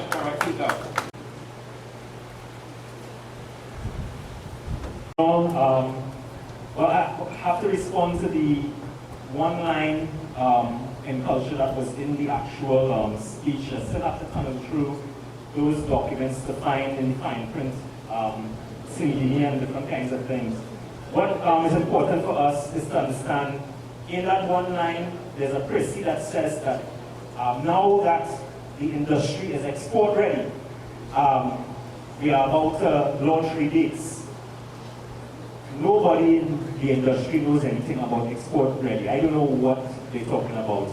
I don't know if they're talking about bungee, and that constitutes the export readiness of the entire sector. But the entire sector is in its 15th year of real decline. The 15th year of real decline, theater, music, heritage, all these things, real decline, loss of audience, loss of revenue, loss of indigenous cachet, loss of intellectual property, all those different things that has been happening. The golden age generation, 19,000 or 20,000 dead, nothing documented. The important part is, I think all of us need to kind of get a point. I mean, we cannot be here in 2014 dealing with this crap. I mean, a budget of the kind of ignorance and stupidity and baby food kind of stupidness that we cannot be here, not after 52 years of independence. And we, that we come here every year. I mean, this is terrifying. It is terrifying. 5 years before oil and gas probably cuts off as what we know it, where about half the budgeted subsidies which will disappear in that period, and there will be all the welfare, everything disappears, all the oil and gas subsidies, and we cannot be here. It is terrifying, and something must be done for the country to wake up, and for all of us to engage that in a serious way. The thing for us in the sector is that we have been winning serious things in policy over the last decade plus. In 1991, we won a Heritage Act. It was only promulgated in 2001. The first listing of the first buildings that could be actually protected was this year, 2014. That's 23 years for something to be implemented. In that period, billions of dollars of buildings destroyed and heritage income destroyed. Heritage should be earning the country about $2 billion according to our every year. We actually lose $500 million a year. The Red House alone will cost that to fix because of every one UNESCO treaties, sign of stuff, all kinds of things. The implementation is the next frontier. We have been winning all kinds of things in previous budgets. We won $100 million in line items, 129 line items. 2 years ago, over the death of Pat Bishop, fighting for those things. Not one of those things implemented, not one. I mean, if I read the long list of things won at policy level and such, the last frontier is implementation, and that, what we've encountered I took on a job to go into the industry this year simply because of that long list of victories, which are all empty. They're completely and absolutely empty. For 15 years we've been winning those things, and there's nothing to show for it in real terms. And we had to go inside to find out why is it, what is blocking it, who is blocking it, and it's a real thing. We've uncovered there are 5 levels of resistance to any progressive thing, and 3 of them at public service level. I'll say that again. 3 of them at public service level, outside of the politics, completely outside of who in and who out. This is a serious thing. 3 levels inside there, and then 2 levels at cabinet level. And this is serious, and we have to start to kind of tunnel through the implementation of things, because we're going to be winning stuff. We will win things at policy level. And apart from things like wage things, which are automatic and immediate, but all the various things, like with procurement and all those different kinds of things, they're going to be transacted through public servants and through those kinds of things. And then we will find that nothing is happening. These are, in our discussions at closed door level, and that kind of stuff, the leadership, we have to have clarity over the process of how change is going to happen, because change, there's certain amount of change that we can do outside of the private sector or international NGO help, whatever. But there are a whole set of things legislated, also policy-wise, that think have to be implemented through government. And if it has to be implemented through government, and there are so many obstacles that are real to implementation, we're going to be in a lot of trouble when the turnaround has to be so fast. When we 5 years, we 5 years a catastrophe for the country. Right? So I just wanted to flag that and say that at leadership level, we have to sit down with real clarity about how to tunnel through and get through the sabotages and all those other kinds of things which are set up at the 5 levels of resistance which really exist for implementation of progressive policy in the country. Thank you. Thank you very much. All right, I'm going to ask the panel just 1 minute, if you can, just a few last sentences, starting with Sean. Yeah, you'll be first this time. Yeah, Very briefly, I will say that the development in this country, we cannot continue to turn a blind eye to it. All of us, all of the persons in the room that have children, that have aunts, nephews, nieces, and so on, their development is hinged partially in the Ministry Agenda Youth and Child Development. And if we continue to turn a blind eye to it, and if people continue to neglect youth development, very soon, when we recognize we have nobody to advocate for young people again, then whereby fall, that we will deal with it. Again, I just want to say that this exercise is a very, very important one, and we must congratulate both the Credit Union League and the OWTU Trade Union for having this exercise on an annual basis. And I think one of the students identified that what you hear from this panel and the panels that we've had over the years is significantly different to what the public commentary is. Unfortunately, we have in many sectors, quite frankly, persons who sell their academic qualifications to the highest bidder and then make pronouncements and so on based on what they've been paid to see, rather than what the reality of the situation is.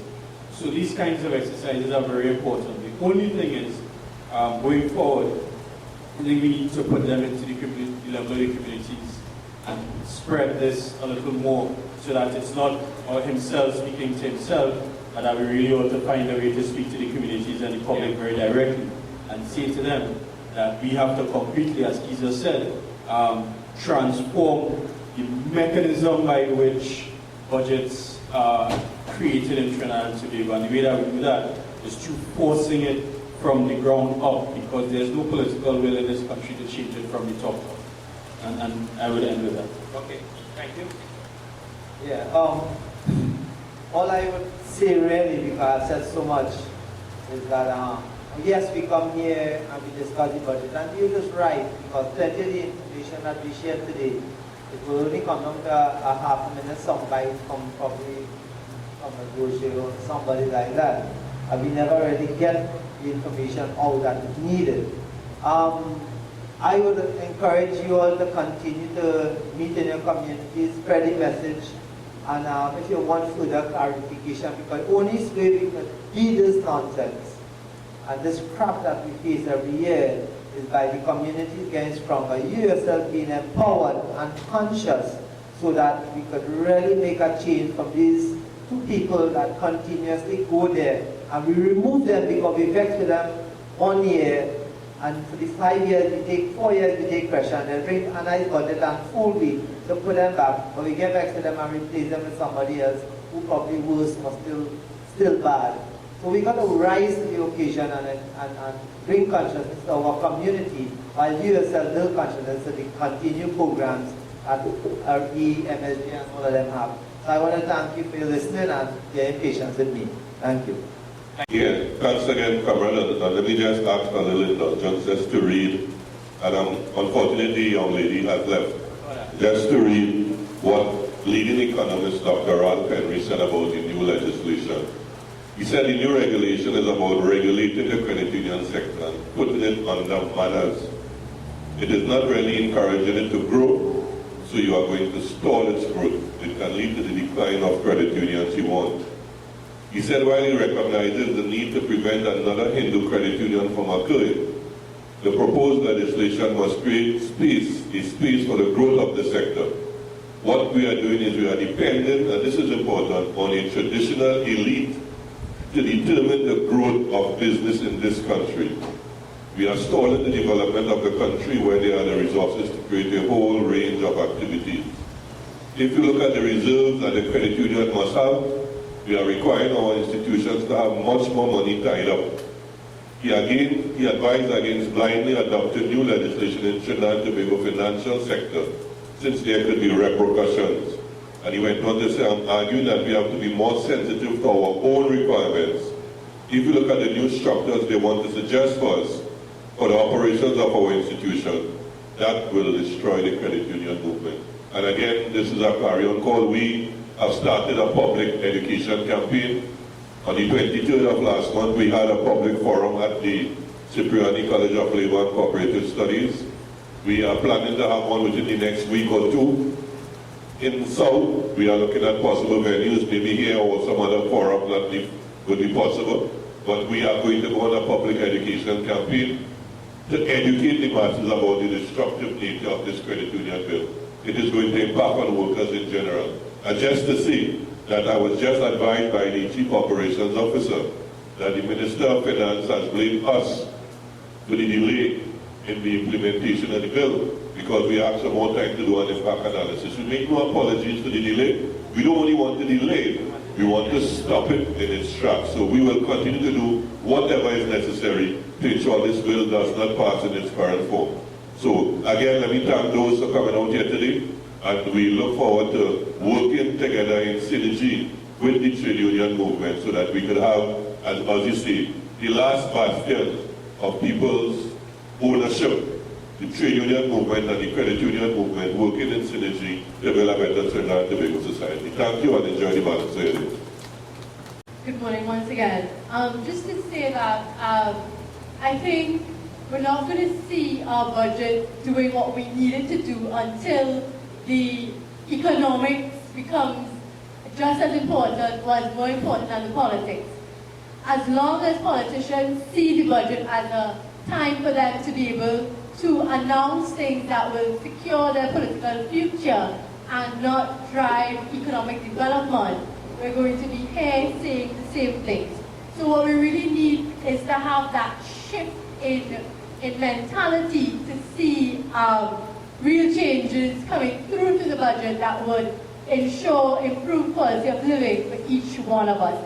And that in that way, we will see true national development.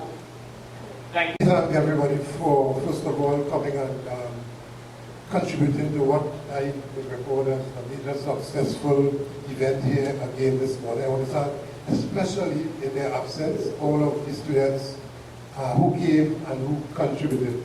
Let me say, though, that the explanations provided from this platform here this morning, which we do not expect over the next few days, dependence of governments opposition and the supporters of the government who would be praising this budget, they don't expect to explain it in this way.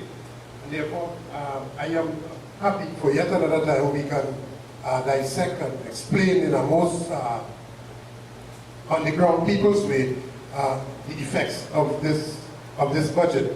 But then the question is not just about explanation and understanding and so on. It is about the way forward. And the way forward for yet another year, we are going to, in another 9 days, we will all sink in, another issue would come up, then they roll out, and the eyes have it, and life goes on as usual. But it does not go on as usual because we are worse off than how we were before the budget.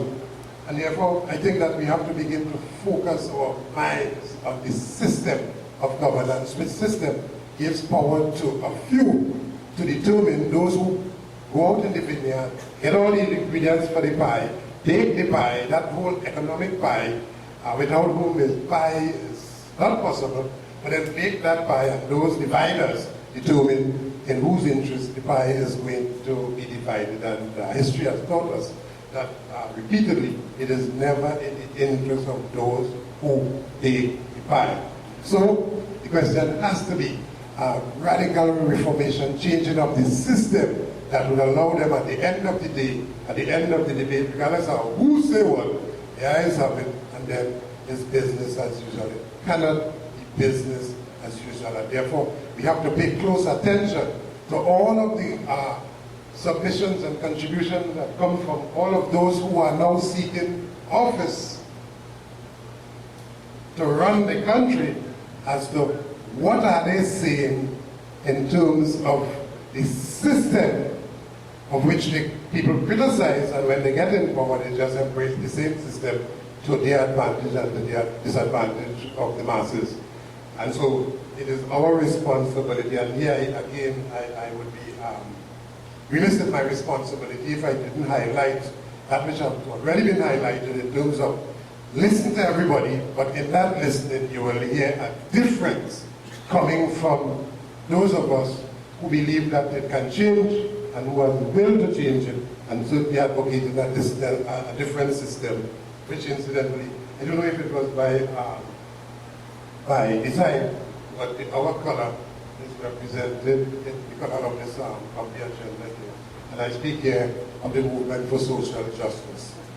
So support something that is different to get something that is different in the interest of all of us. I think those are an excellent closing statement by President General Comrade Ansel Roger. Before we do the vote of thanks, I'll actually do my closing remarks, then the vote of thanks. So we end with the vote of thanks. I just want to say that we call the budget an election budget and so on, but I think there's a front page, I'm not sure where it's Guardian Express, that says welfare budget. And I'm speaking here deliberately to our trade union members and our credit union members. This is directly to you. This is a neoliberal budget. And the danger in this budget, the long-term danger in this budget, I found on between pages 10 to 13, where they talked about public offerings, the securing of strategic partners for selective state enterprises, and the utilization of public-private partnership. I think we really need to absorb the danger or the signal that this budget is saying. Basically, it is an attempt to shift wealth from the public purse to the private purse. Because on page 13, the minister himself said that I expect that by February 2015, the preferred contractors of these projects will have been secured. Preferred contractors. And then the budget says another line, I'd like to make these little sentences. On page 19, which spoke to increasing integration into the international financial system. One sentence, simple sentence that everybody would just overlook. And then I looked at page 33, and when I see these new discoveries of natural gas, but look who they are. Trinity, private. BPTT, 1 trillion cubic feet A VPTT, it may have TT at the end, but that's a private multinational corporation.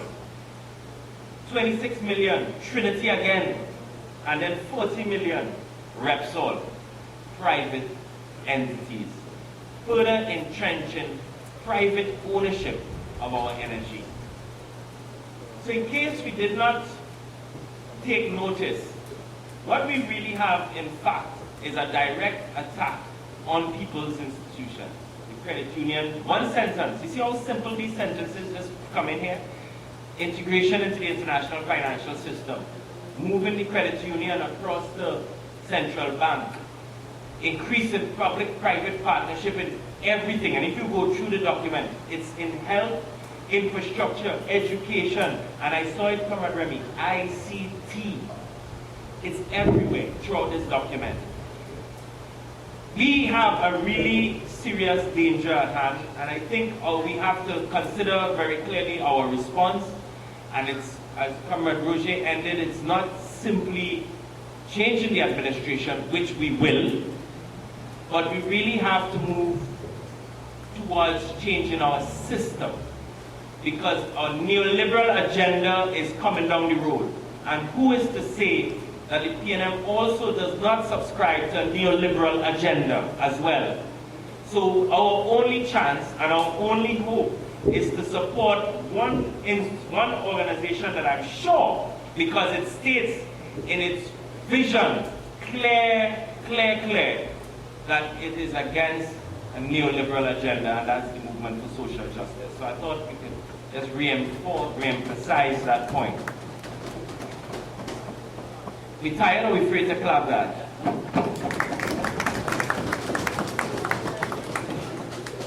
I'll go with the hungry. All right, let me ask Comrade Judy and Alfred, manager of Angeles Credit Union, to give our vote of thanks. Good day to each and every one of you. Thank you, Mr. Chairman. Whoops, I'll start over. You know they say when you're in Rome, do as Romans. Thank you, Comrade Azim. Good morning to everyone, and special mention to the person seated at the head table. Once again, we have come to the climax of a very enlightening annual budget forum, post-budget forum. This is not just another forum, but it is a forum hosted for the people's sector under the auspices of the OWTU and the Credit Union League of Trinidad and Tobago. Someone by the name of G.B. Stern once said, "Silent gratitude isn't much use to anyone." So with that in mind, we want to recognize that these two organizations continue to partner in a bid to enlighten their members, and has become so customary with these forums, the students of the various schools within the San Fernando area and their accompanying teachers. Of course, they had to leave, but we want to thank them for the part that they did. Special thanks to the esteemed panel and to the President General of the OWTU and his team. You have shared your views and of course your experience and expertise with us here this morning. And of course, most of us, if not all, we will be leaving here a little bit more enlightened. Of course, the